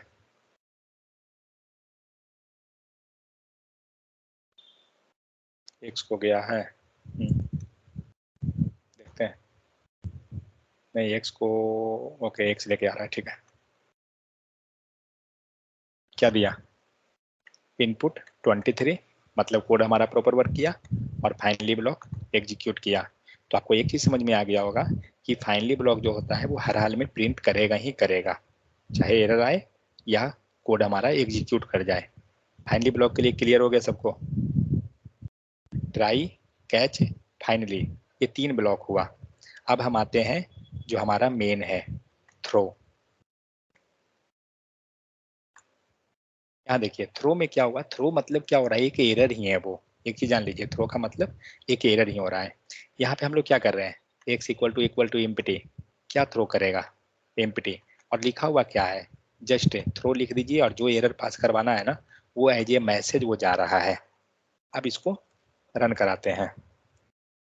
तो सबसे पहले मैं देता हूँ x इक्वल टू एम्प्टी, मतलब x में हमें कोई वैल्यू देना ही नहीं है, चलिए हटाइए, इसे ही दे देते हैं। क्या दिया, I am input is empty. अब एक चीज सोचिए, ये जो इनपुट इज एम्प्टी आया, इनपुट कहाँ लिखा हुआ है, समझ में आया? जबकि अगर यही कोड हम लिखते ऊपर में, सपोज दैट, आपको हो सकता है कि आपको ये लगेगा डॉट कि हम यहाँ लॉग लिख लें या यहाँ पे हम प्रिंट कराएं x को, तो आएगा या नहीं। चलिए देखते हैं क्या होता है। तो हमने क्या किया, कुछ मत दीजिए, डायरेक्ट प्रिंट कर दीजिए। क्या दिया, इनपुट इज एम्प्टी। चलिए काम करते हैं, कुछ वैल्यू ले लेते हैं, देखते हैं क्या दिया, इनपुट इज टू हाई। हमारा x इक्वल टू 21 जो हम कंसोल किए, यहाँ पे कुछ तो प्रिंट हो जाना चाहिए था ना, बट हो रहा है क्या, नहीं हो रहा है, करेक्ट। इसका मतलब क्या हो रहा है कि हमने उसको मैसेज पास करवाया है। हमने शुरू में ही बोला था आपको कि जब आपको कस्टम मैसेज देना है, ठीक है, तो कस्टम मैसेज के लिए आपको थ्रो करवाना पड़ेगा। और थ्रो करा के आप क्या कर रहे हैं, आप मैसेज दे रहे हैं बट कस्टम मैसेज पास करवा रहे हैं हर एक कंडीशन पे एज ए एरर। समझ में आया? तो जो भी एरर मैचिंग करेगा, जो भी कंडीशन मैच करेगा, वो एरर नीचे, मतलब फाइनली में नहीं, कैच के अंदर आएगा। अब आप किसी भी टाइप का वैल्यू दीजिए, जो भी दीजिएगा, is N A N x, not a number. Not a number कैसे पढ़ता है, मान लीजिए कुछ भी दे देते हैं, आ गया नॉट ए नंबर। तो यहाँ हमने क्या किया, मैसेज हमारा लिखा हुआ है और ये मैसेज जाके उस मैसेज में एरर में जाके प्रिंट कर रहा है। कहाँ पे प्रिंट, ये हैंडल कौन वेरिएबल कर रहा है, ये थ्रो का जो भी रिजल्ट आ रहा है वो किस वेरिएबल को मिल रहा है, एरर ERR को, ERR को मिल रहा है। और ERR में किसको क्या मिलता है,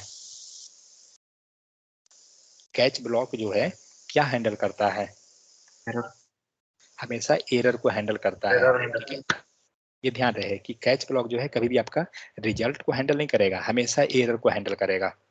आप क्या किए नहीं कि उसे कोई मतलब नहीं है, कैच मतलब एरर, दैट्स इट। सो यहाँ पे क्या हो रहा है, जो भी हम थ्रो करवा रहे हैं वो एरर मैसेज थ्रो करवा रहे हैं, और वो ऑटोमेटिक, हमें कोई ज़रूरत ही नहीं है कि आप उसको लिंक कीजिए या उसे बताइए, कोई ज़रूरत नहीं है, क्योंकि जैसे ही आपने एरर दिया कुछ भी, कैच रेडी है, कोई भी एरर आएगा हम रेडी हैं हैंडल करने के लिए। तो एरर दो तरह से आ रहा है, एक विदाउट थ्रो, जब आप थ्रो नहीं करते हैं तो एरर आ रहा था, बट क्या एरर आ रहा था, जो सिस्टम देता था बाय डिफॉल्ट, जो सिस्टम के पास एरर था वो हमें आ रहा था। जैसे मान के चलिए ये y है, ठीक है, ये x है, हम लोग यहाँ y लिख देते हैं, देखते हैं कुछ एरर आता है क्या। क्या दिया, ये दे रहा है, एक्चुअली हुआ क्या, वो ओवरराइड करवा दिया, जो y एरर आया ना इसके अंदर गया है ना, हाँ इसके अंदर गया, इसी लाइन पे, ओ यहाँ पे कंसोल नहीं है, वेट मैं यहाँ एक कंसोल देता हूँ। ERR को दीजिए, देखते हैं किसको ये लेता है, थ्रो वाला को लेता है या क्या लिखना था, ओके y है ना, नहीं वो वाला को नहीं ले रहा है ये, एम्प्टी को ले रहा है, ओके y एक काम करता हूँ, इसको कमेंट करता हूँ, अब देखता हूँ, टू लो, ओ x को लेकर चल रहा है, काम करता हूँ, इसको कमेंट कर देता हूँ। अब देखो भाई का एरर आएगा, आ गया, मतलब क्या हुआ ये समझ में आया। जब तक ये सारा, मतलब जो हमने कस्टम मैसेज पास करवाया थ्रो के थ्रू, तो पहले आपका थ्रो वाला एरर आ रहा है। एक काम कीजिए, ये लाइन को अब ऊपर कर दीजिए और आप देखते हैं कौन सा एरर आएगा। कौन एरर आएगा? वाई वाई का। अगर मैंने एम्प्टी किया, सपोज कुछ नहीं है, बटन क्लिक करूंगा, कौन सा एरर आएगा? एम्प्टी का, नॉट अ नंबर, ये सब में से आएगा या कंसोल डॉट लॉग का? क्या लगता है? ठीक है। हाँ, एम्प्टी का। ओके, और कोई देखते हैं। मेरे उम्मीद से तो वाई वाला आना चाहिए। वाई वाला आया? क्यों आया वाई वाला? लाइन बाय लाइन, क्योंकि एग्जीक्यूशन जो हो रहा है लाइन बाय लाइन हो रहा है, ठीक है। और यहाँ जो एरर आया, ये जब हम लोग पीछे लिखे हुए थे इसको नीचे में, ठीक है, तो यहाँ पे ये नहीं आ रहा था। क्यों? क्योंकि उससे पहले एरर भरा हुआ है। ये थ्रो में जितना है सब तो एरर ही है, इसीलिए वो एरर लास्ट में आया, ठीक है। बट इसको जब सबसे ऊपर हम कर दिए तो ये एरर पहले आ गया। करेक्ट है, क्योंकि लाइन बाय लाइन एग्जीक्यूशन।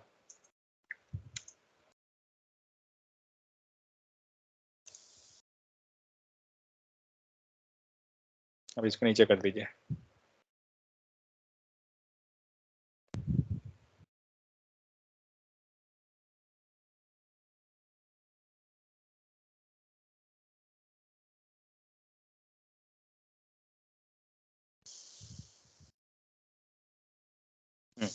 सो ये लाइन बाय लाइन के कारण, तो हम लोग ने यहाँ क्या किया, अब जितना भी आप पास कीजिए इसमें कुछ भी, अगर वो मैचिंग कंडीशन है तो एरर देगा।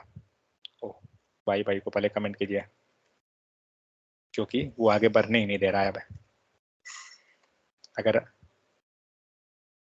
आप इसको लिया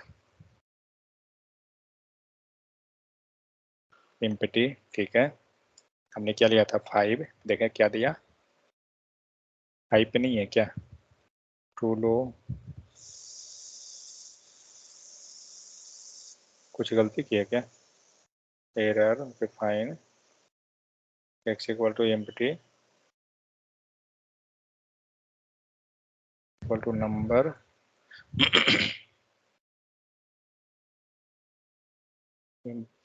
एक सेकेंड, दो बार एम्प्टी क्यों दे रहा है? Console dot log error, okay, line number 30, line number 30, 32, wait,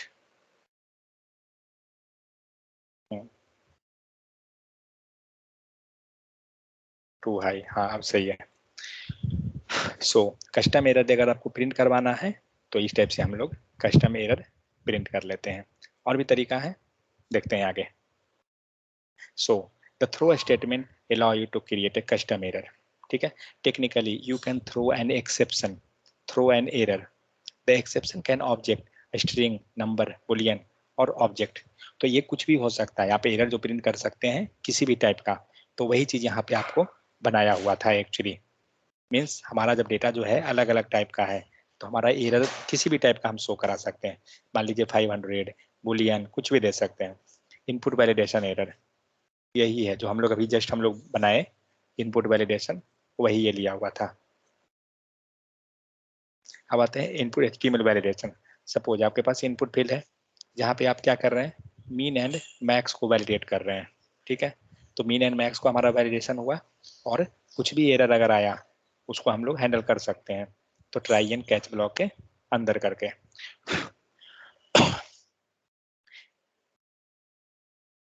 और फाइनली ब्लॉक हम लोग समझ गए कि कैसे करते हैं। यहाँ पे आपको दिया हुआ है वही HTML फील्ड का कि कैसे हम करेंगे हैंडल उसको। तो जो हम लोग एग्जाम्पल किए वही एग्जाम्पल है, यहाँ कोई अलग नहीं है। अब यहाँ देखते हैं एरर ऑब्जेक्ट को, तो ये सारा हम लोग कर चुके हैं, अगर देखा जाए तो कोई नया नहीं है। तो एरर ऑब्जेक्ट के अंदर क्या होता है, दो चीज, एक नेम, दूसरा मैसेज। नेक्स्ट क्या होता है, एरर नेम वैल्यू, मीन्स जो एरर का जो वैल्यू आता है ना वो हम ले सकते हैं। तो एरर वैल्यू कैसे, उसको इवेल्युएट एरर बोलते हैं। And error has occurred in the evaluation function. तो एक काम करते हैं, या यहाँ पे आपको दिख रहा है क्या, रेंज एरर, यहाँ पे रेफरेंस एरर, जो भी है ये सारा का सारा हम हैंडल कर सकते हैं। अगर इवेल्युएशन एरर है, indicate an error in the evaluation function. एक काम करता हूँ,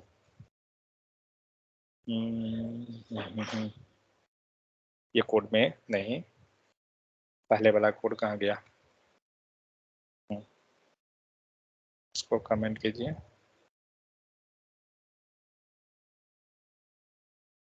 इसमें देखते हैं हम लोग इवैल्यूएशन फंक्शन को एक बार ट्राई करके कि क्या होता है उससे।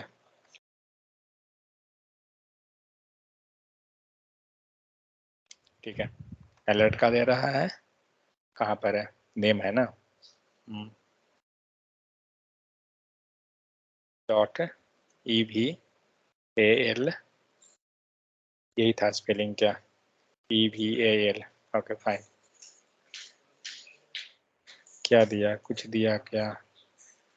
Error dot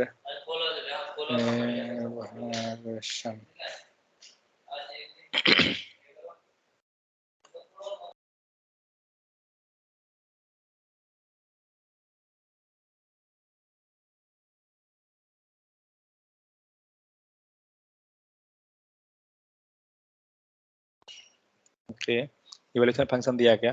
error dot evaluation is not a function. ये नहीं ले रहा है।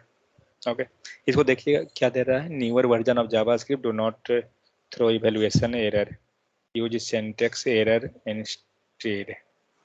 ओके, न्यू वर्जन में वो सपोर्ट नहीं कर रहा है। डॉट इवैल्यूएशन टेक्स्ट एरर देखो,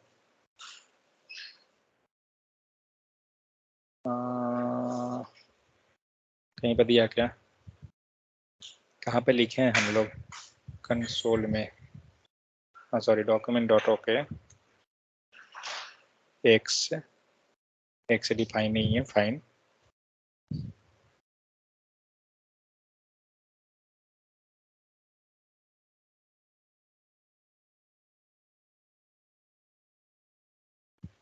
नहीं, वो नहीं दे रहा है।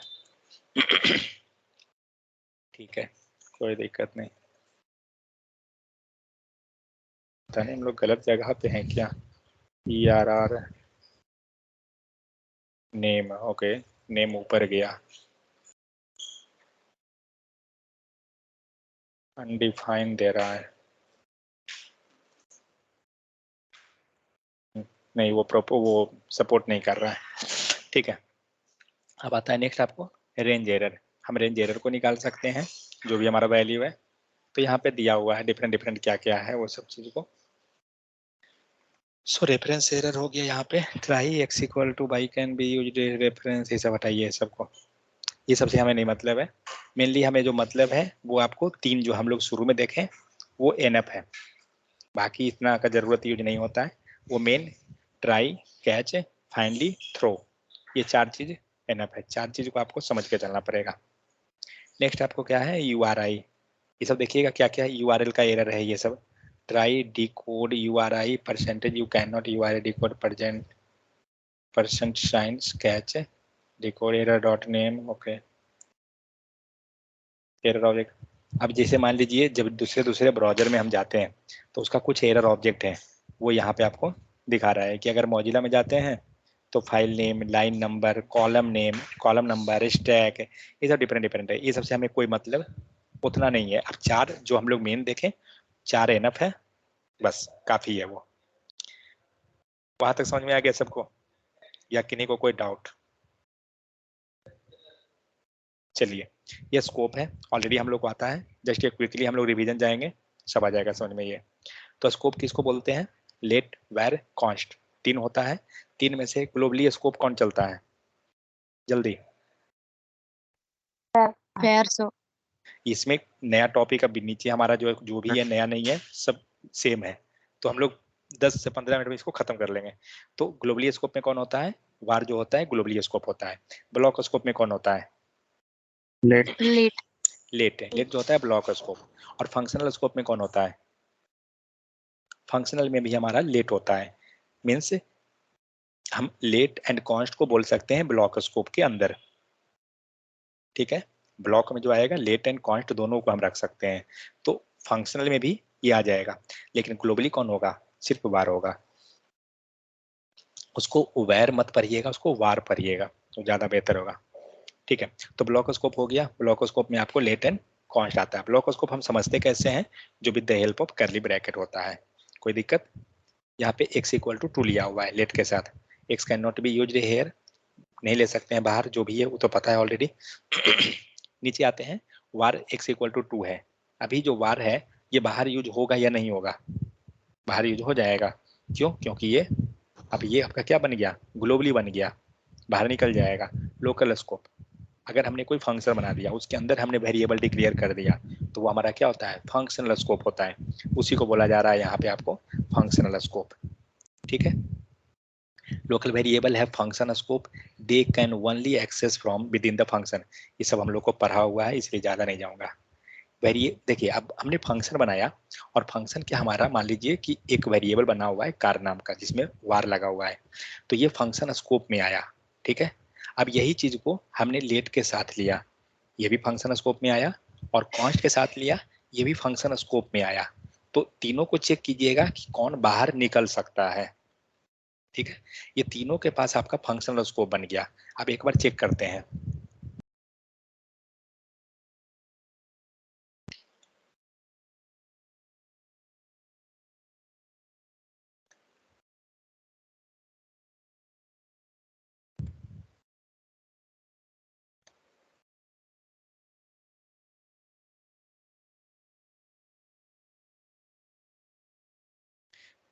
चलिए इतना क्यों करेंगे, सेल्फ डिक्लेयर बनाते हैं ना, फंक्शन कॉल कौन करने जाएगा उतना।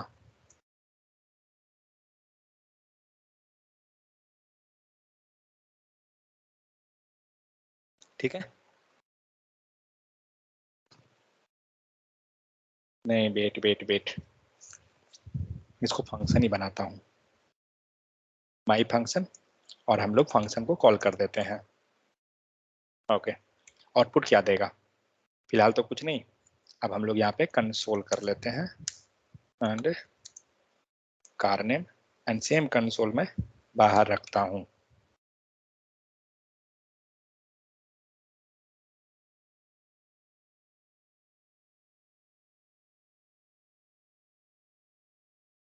.js आउटपुट बोलिए क्या देगा, कितने बार प्रिंट होगा कंसोल, एक बार या दो बार?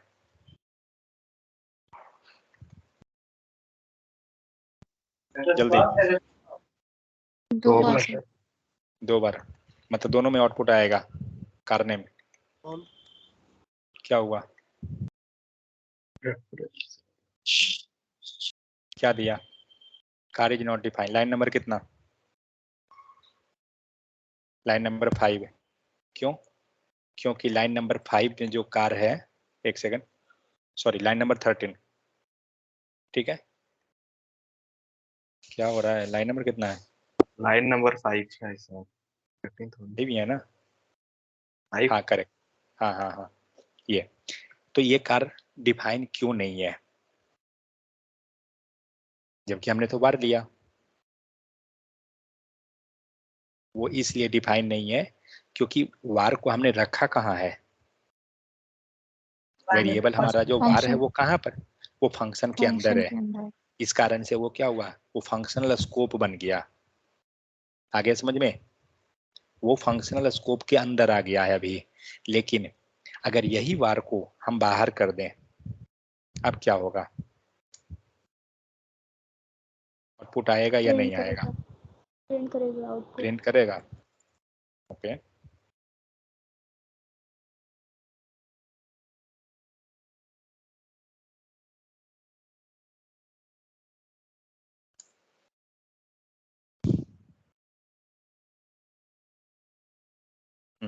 क्या होगा, आउटपुट प्रिंट करेगा। देखते हैं आउटपुट आ रहा है, क्यों आया, क्योंकि अभी क्या ये फंक्शनल स्कोप है, नहीं है। अभी कौन सा स्कोप बना इसको,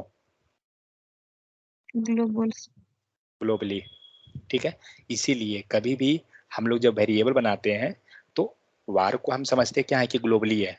ठीक है, वो ग्लोबली है, बट अब उसका मैटर करता है पोजीशन, कि वो कहाँ पे बैठा हुआ है। सपोज दैट आप घर में अगर हैं तो आपको कोई काम करने के लिए बोल दिया जाएगा, मान लीजिए कर लीजिएगा।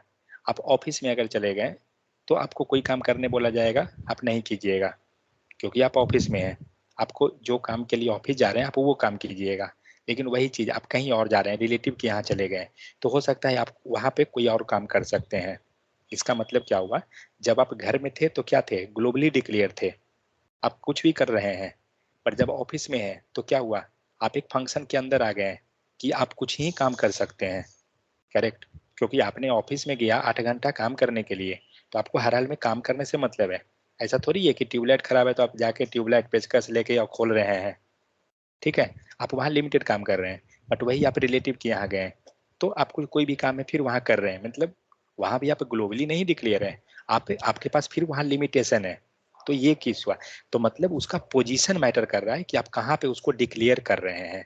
जैसे ये वार हमारा फंक्शन था, हम लोग ये समझते हैं कि वार के हेल्प से ग्लोबली डिक्लेयर होता है, बट इसका मैटर का क्या है कि वो है कहाँ पे रखा हुआ।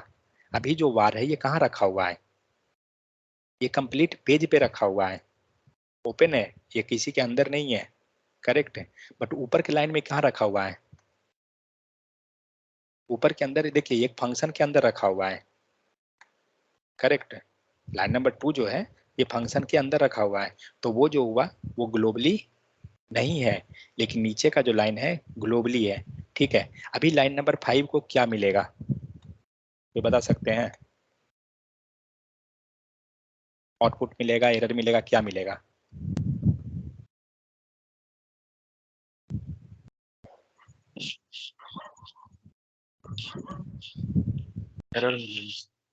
एरर मिलेगा, ओके, और कोई सोच लीजिएगा सही से। सर आउटपुट मिलेगा। कहाँ से मिलेगा आउटपुट उसको, 40 लाइन नंबर से। 14 लाइन नंबर से, ओके, चलिए देखते हैं।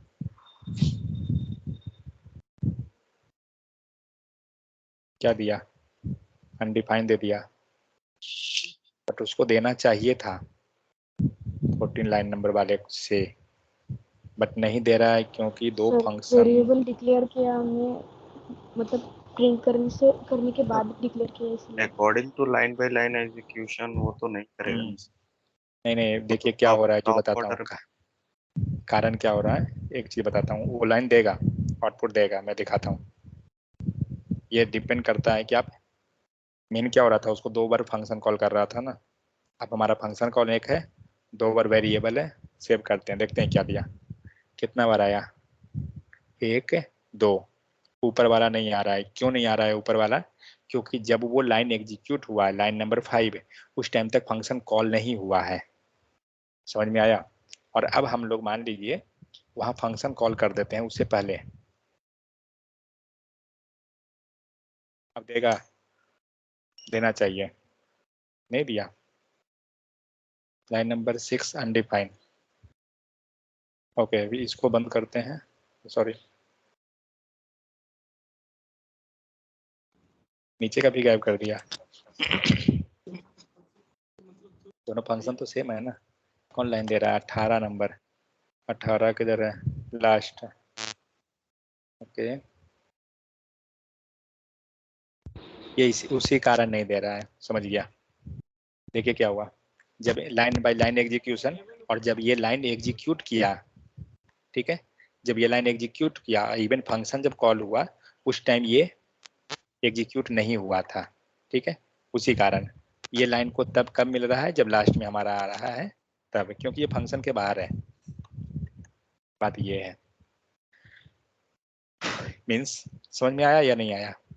जब ये फंक्शन कॉल हुआ, फंक्शन कॉल हुआ, इसके अंदर वेरिएबल मिला क्या, वेरिएबल मिला, बट वेरिएबल को वैल्यू मिला है, नहीं मिला, इसीलिए लाइन नंबर 16 सबसे पहले आया अनडिफाइंड के साथ, क्योंकि फंक्शन कॉल सबसे ऊपर हो गया। नेक्स्ट लाइन क्या है, लाइन नंबर 6, अभी तक ये वेरिएबल को वैल्यू मिला ही नहीं है, जो हम लोग बोलते हैं होस्टिंग, अभी तक होस्टिंग हुआ ही नहीं है वेरिएबल को, तो लाइन नंबर 6 भी अनडिफाइंड। नीचे में आते हैं, यहाँ पे होस्टिंग हो गया ना, लाइन नंबर 14 होस्टिंग हो गया। अब ये फंक्शन का जरूरत ही नहीं है क्योंकि ऑलरेडी पहले कॉल हो चुका है, और ये वेरिएबल आया, अब इसको मिलेगा। लेकिन अगर आप ये लाइन को एग्जीक्यूट फिर से करते हैं, अब क्या होगा, इसको भी मिलेगा एंड इसको भी मिलेगा, ये दोनों को मिलेगा, 16 एंड 18, देखते हैं। मिल रहा है 16 एंड 18, लेकिन यही लाइन नंबर 16 फर्स्ट टाइम में अनडिफाइन है, देखिए। लेकिन यही 16 लाइन नंबर यहाँ पे आपको वैल्यू दे रहा है, क्योंकि फंक्शन कॉल 2 बार हुआ। जब फर्स्ट बार जब कॉल किया तो ये वेरिएबल हमारा होस्टिंग हुआ ही नहीं था, उसको वैल्यू मिला ही नहीं था उस वेरिएबल को, इसीलिए वो अनडिफाइन हो गया। हम लोग आगे टॉपिक पढ़ेंगे लेक्सिकल इन्वायरमेंट, उस टाइम हम लोग ये समझेंगे कि वेरिएबल डिक्लेरेशन कैसे होता है, वेरिएबल होस्टिंग क्या है, इवन एग्जीक्यूशन क्या होता है। समझ में आया? तो ये चीज था फंक्शन स्कोप।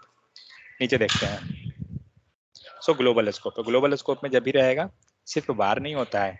ग्लोबल स्कोप का मतलब होता है कि उस पूरे पेज पे जहां आप डिक्लेयर कर दिए हैं, जैसे यहाँ हमने क्या किया, हमने वार को किया, अब यहाँ लेट करते कॉन्स्ट करते, वो ग्लोबली बन जाता है।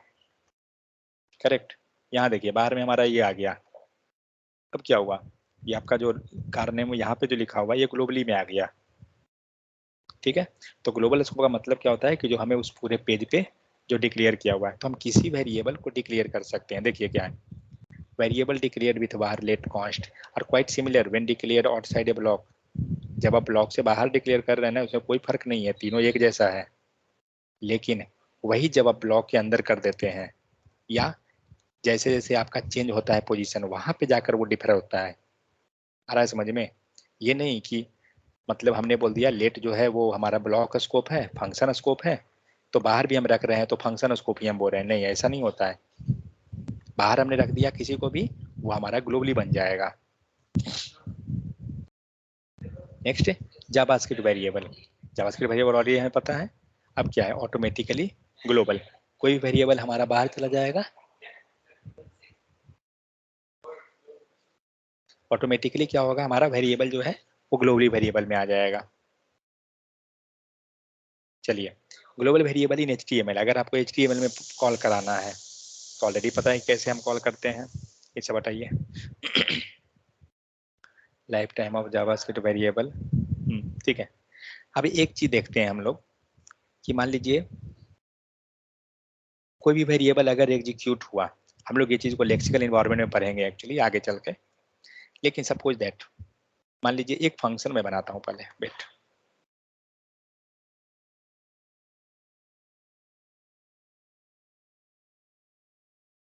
सेम फंक्शन कॉपी करता हूं। अगर आपने ये लाइन को समझ लिया तो समझिए आपको कॉन्सेप्ट समझ में आ जाएगा कि एक्चुअली वेरिएबल मींस फंक्शन जो बनता है या वेरिएबल जो बनता है वो कब तक रहता है और कब खत्म होता है।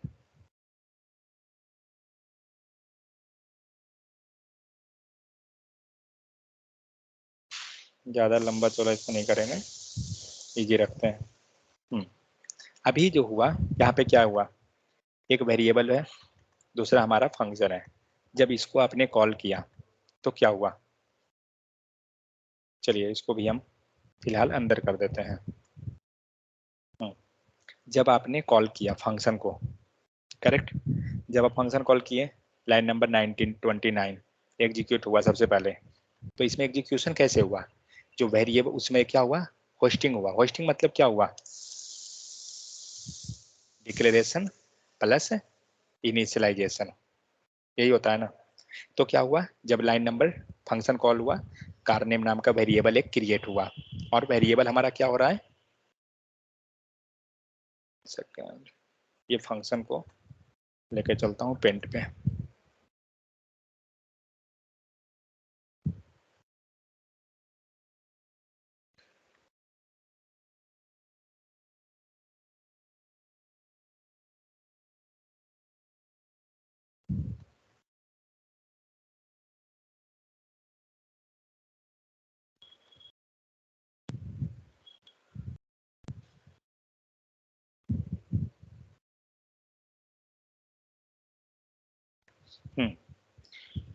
तो सबसे पहले क्या हुआ होगा, फंक्शन कॉल हुआ, करेक्ट। फंक्शन कॉल जब हुआ, ये वेरिएबल आपका बन गया, मतलब ये वेरिएबल आपका डिक्लेयर हुआ। डिक्लेरेशन का मतलब क्या हम बोल रहे हैं, ये वेरिएबल हमारा बना, तो कहीं पे स्कोप मिला होगा उसे, यहाँ पे क्या हो रहा है, कार नाम का वेरिएबल बना और वेरिएबल को क्या हुआ, वैल्यू भी दिया हुआ है साथ में, मतलब इनिशियलाइजेशन भी हो गया, करेक्ट। इसके बाद क्या हुआ होगा, नेक्स्ट लाइन में कंसोल डॉट लॉग हुआ, लॉग को वैल्यू मिल गया। इसके बाद क्या हो रहा है, इसके बाद हम लोग ये फंक्शन का काम खत्म हो गया ना, हम फंक्शन के बाहर निकल गए, करेक्ट। जब फंक्शन के बाहर अगर आ गए तो क्या ये वेरिएबल अभी भी एग्जिस्ट कर रहा है? जब हम बाहर निकल गए मीन्स हमारा वेरिएबल बना, हमने फंक्शन के एग्जीक्यूट किया, हम बाहर निकल गए, अब नेक्स्ट लाइन का एग्जीक्यूशन होना स्टार्ट हुआ, तो क्या ये वेरिएबल अभी भी एग्जिस्ट कर रहा है या नहीं कर रहा है? No sir. अब ये वेरिएबल एग्जिस्ट नहीं करेगा। मतलब होता क्या है, आप थ्रेड पढ़े हैं, थ्रेड आपको पता है कि थ्रेड क्या होता है, ठीक है। या आप बोल सकते हैं कि आपको स्पेस दिया गया कि जहां आप अपना कोड को एग्जीक्यूट कर रहे हैं, जब आप हाई लेवल पे जाइएगा, कोडिंग कीजिएगा, तो देखिएगा स्टैक ओवरफ्लो एरर आता है, स्टैक ओवरफ्लो करके ही आएगा एरर मैसेज। मतलब क्या हुआ, आपके पास स्पेस नहीं है जहां आप कोड एग्जीक्यूट कर रहे हैं। जनरली जब आप सिस्टम ओपन करते होंगे बहुत बार दिखाता होगा कि रैम आपके सिस्टम में कम गया, मीन्स 4-5 एप्लीकेशन आप ओपन कर दीजिए तो दिखाएगा कि आपके पास सिस्टम में स्टोरेज नहीं है, इनसफिशिएंट स्टोरेज है। क्यों? क्योंकि जितना रैम चाहिए था ना सभी ने यूटिलाइज कर लिया, अब आपके पास रैम ही नहीं है, अब कहाँ से लेगा? मान लीजिए हम कोई भी सिस्टम में अगर ओपन किए हैं तो हमारा रैम यूज हो रहा है, कहाँ से चेक करते हैं? पता है कि नहीं को कहाँ से चेक करते हैं? टास्क मैनेजर से। टास्क मैनेजर से जाइए और यहाँ पे आपको दिखा देगा, दिखा रहा है ना कि कौन कितना क्या ले रहा है, कौन मेमोरी कितना लिया, डिस्क कितना यूज कर रहा है, नेटवर्क कितना ले रहा है, मीन्स कौन कितना स्पीड ज़्यादा ले रहा है। यहाँ पे ये दिखा रहा है स्काइप कितना जा रहा है, 1 MBPS जा रहा है, बाकी सब जीरो में है, मतलब ये अप एंड डाउन कर रहा है। तो इस टाइप से मेमोरी कौन ले रहा है सबसे ज़्यादा, स्काइप ले रहा है, 429 MB चल रहा है इसका। CPU कौन ले रहा है ज़्यादा, 18% ये ले रहा है, बाकी सब जीरो में जा रहा है। तो इस टाइप से आपको दिखा देता है कि कौन एप्लीकेशन यूज हो रहा है और बैक में आपका कौन एप्लीकेशन चल रहा है। तो आप चाहें तो उस एप्लीकेशन को बंद कर सकते हैं, आप इवन आप नहीं भी ओपन किए हैं तो भी चलता रहेगा। तो वही हो रहा है, देखिए इतना सारा एप्लीकेशन मान लीजिए दिखा रहा है कि चल रहा है, जबकि हम लोग तो यूज नहीं कर रहे हैं, तो बट मेमोरी तो ले रहा है ना सबके सब। तो इस टाइप से तो वही काम यहाँ हुआ, आपके पास भी कुछ लिमिटेड मेमोरी होता है कि जिसमें आप अपना कोड एग्जीक्यूट करते हैं। अब आपने मान लीजिए ऐसा वेरिएबल बनाया, कोड एग्जीक्यूट किया और सारा जितना है आपके पास कोड सब रखे हुए हैं, सबको एग्जीक्यूट करा रहे हैं, तो मेमोरी तो फुल हो गया, फिर कोड कहाँ एग्जीक्यूट होगा? तो इसीलिए क्या होता है कि जो वेरिएबल हमारा बनता है उसका एक बार अगर काम खत्म हो गया तो वो हो जाता है डिस्ट्रॉय, अब वो है ही नहीं अवेलेबल, फिर से काम चाहिए, फिर से चाहिए, फिर से कॉल कीजिए, आप दोबारा कॉल कीजिए, आएगा बनाएगा फिर से आपको दे देगा आउटपुट। बट एक बार एग्जीक्यूशन हो गया वो डिलीट हो जाएगा, वो मेमोरी से रिमूव हो जाता है, ठीक है, वो रहता नहीं है। मीन्स इसी को क्या कहते हैं, स्कोप, कि जब उसने एक बार अपना काम कर लिया स्कोप से बाहर हो गया वो। तो वही तो यहाँ पे बोला जा रहा है life time of JavaScript variable. Life time होता कितना है, तो लाइफ टाइम सिर्फ उस स्कोप में होता है। अगर वो वेरिएबल ग्लोबली है इसका मतलब ये पूरे पेज एग्जीक्यूशन के बाद वो गायब होगा, वेरिएबल डिलीट होगा। अगर फंक्शनल स्कोप है इसका मतलब क्या हुआ कि वो वेरिएबल इस फंक्शन के एग्जीक्यूशन के बाद खत्म हो जाएगा। अगर लोकल स्कोप है, जनरली हम बोल सकते हैं 3 तरह का, एक बोल सकते हैं ग्लोबली, दूसरा फंक्शनल,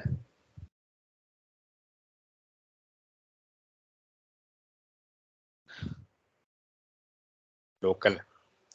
ग्लोबली का मतलब क्या हुआ, पूरे पेज पे है तो ये तो सबसे लास्ट में जाके डिलीट होगा ना, सबसे लास्ट में डिलीट होगा, डिस्ट्रॉय होगा।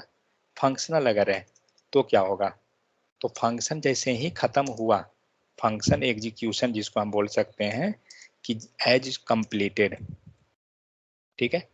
मान ली फंक्शन एग्जीक्यूशन कंप्लीट किसको बोलते हैं, ये करली ब्रैकेट जैसे ही बाहर निकलेगा फंक्शन एग्जीक्यूट हो गया, इसके अंदर जो वेरिएबल था सबके सब डिलीट हो जाएगा, कोई नहीं बचेगा, सब खत्म। और लोकल मतलब क्या, मतलब ये फंक्शन के अंदर ये जो वेरिएबल बना ये कहलाता है लोकल। तो लोकल भी जैसे ही उसका काम खत्म होगा वो डिलीट हो जाएगा, मतलब उसका जैसे ही काम कंप्लीट हुआ, as his work will get completed. समझ में आ गया? ये 3 स्कोप होता है, इसको बोलते हैं लाइफ टाइम। जनरली जब आप इंटरव्यू में जाते हैं तो ये सब चीज हम लोग एक्सप्लेन करते हैं, उससे क्या होता है कि अगला को बेटर अंडरस्टैंडिंग मिल जाता है कि आपके पास कॉन्सेप्ट कितना क्लियर है। नहीं तो लेट वार और कॉन्स्ट बोलना कोई बहुत बड़ी बात नहीं है, पर जब आप उसके स्कोप पे जाते हैं आप उसको डीप में जाकर और भी एक्सप्लेन कर सकते हैं। ठीक है, तो ये हुआ आपको लाइफ टाइम स्कोप वेरिएबल का क्या होता है। यहाँ पे आपको दे रहा है कुछ थ्योरी टाइप का नॉर्मल, जो हम लोग ऑलरेडी देख लिए क्या है। नेक्स्ट है आपको होस्टिंग। होस्टिंग इंटरव्यू पर्पज पे बहुत ही इंपॉर्टेंट क्वेश्चन है। ठीक है, तो होस्टिंग का मतलब क्या होता है ऑलरेडी हम लोग पढ़े हैं। असाइनिंग, जिसे यहाँ पे क्या दे रहा है x इक्वल टू 5, मतलब क्या हुआ हम लोग 5 जो है x को असाइन कर रहे हैं। ठीक है, और यहाँ पे एलिमेंट जो है इसको क्या हो रहा है, ये कुछ सर्च कर रहा है, ये फाइंड कर रहा है एलिमेंट को। नीचे क्या हो रहा है, यहाँ पे ये शो कराने जा रहा है। बट क्या अभी तक हमने x को बताया कि आप किस लेवल पे हो, लोकली, ग्लोबली, फंक्शनल, कुछ भी नहीं। मतलब हमने क्या किया, x को सब जगह यूटिलाइज कर लिया, बट x का अभी तक हमने एग्जिस्टेंस ही नहीं दिया है। ठीक है, तो ये जो हुआ ये तो हुआ इनिशियलाइजेशन, x को हमने यूज करते चला गया, बट x है कैसा, सबसे नीचे में आके हम डिक्लेयर कर रहे हैं, तो इसी को बोला जाता है होस्टिंग। होस्टिंग मतलब क्या होता है, डिक्लेरेशन या providing value. In JavaScript a variable can be declared after it has been used. मतलब वेरिएबल को हम डिक्लेयर कर सकते हैं कब, जब उसको यूज कर ले उसके बाद भी। उसके यूज मतलब ये एग्जांपल उसी का दिया हुआ कि वेरिएबल को हम यूज कर लिए हैं, पूरा का पूरा यूज हो गया, उसके बाद हम डिक्लेयर कर रहे हैं। ठीक है, तो होस्टिंग को ये बताया जा रहा है कि दूसरे तरह का कैसे होता है। जनरली क्या कर रहे हैं, वेरिएबल पहले डिक्लेयर हुआ, इनिशियलाइजेशन हो गया यहाँ पे, तो डिक्लेरेशन एंड इनिशियलाइजेशन यही दोनों जो है होस्टिंग में हमारा आता है। तो हम लोग ऑलरेडी पढ़े थे इसको कि क्या है नहीं है। तो यहाँ देख लेते हैं, default behaviour of moving all the declaration. कभी भी जो डिक्लेरेशन है वो हमें बॉटम में नहीं करना चाहिए, हमेशा टॉप में करना चाहिए। टॉप इन द सेंस क्या, वेरिएबल को यूज करने के बाद नहीं, यूज करने से पहले करना चाहिए, ये ध्यान रहे। नेक्स्ट है लेटेंट की कॉन्स्ट कीवर्ड। ऑलरेडी हमें पता है इनिशियलाइजेशन डिक्लेरेशन के बारे में, तो इस पे नहीं जाऊंगा। तो JavaScript initialized are not hoisted. अगर आप इनिशियलाइज कर दे रहे हैं तो उसका मतलब ये नहीं हुआ कि वो होस्टिंग हो गया। तो जावास्क्रिप्ट ओनली होस्ट है, उसको होस्टिंग कब कहते हैं, वो होस्ट कब होगा कि जब उसको हमने डिक्लेयर कर दिया। समझ में आ गया? होस्ट का मतलब क्या हो रहा है, एक चीज समझ में आ रहा है, जैसे यूट्यूब पे आप एक वीडियो होस्ट कर रहे हैं, इसका मतलब क्या हुआ, सुने हैं ना ये चीज,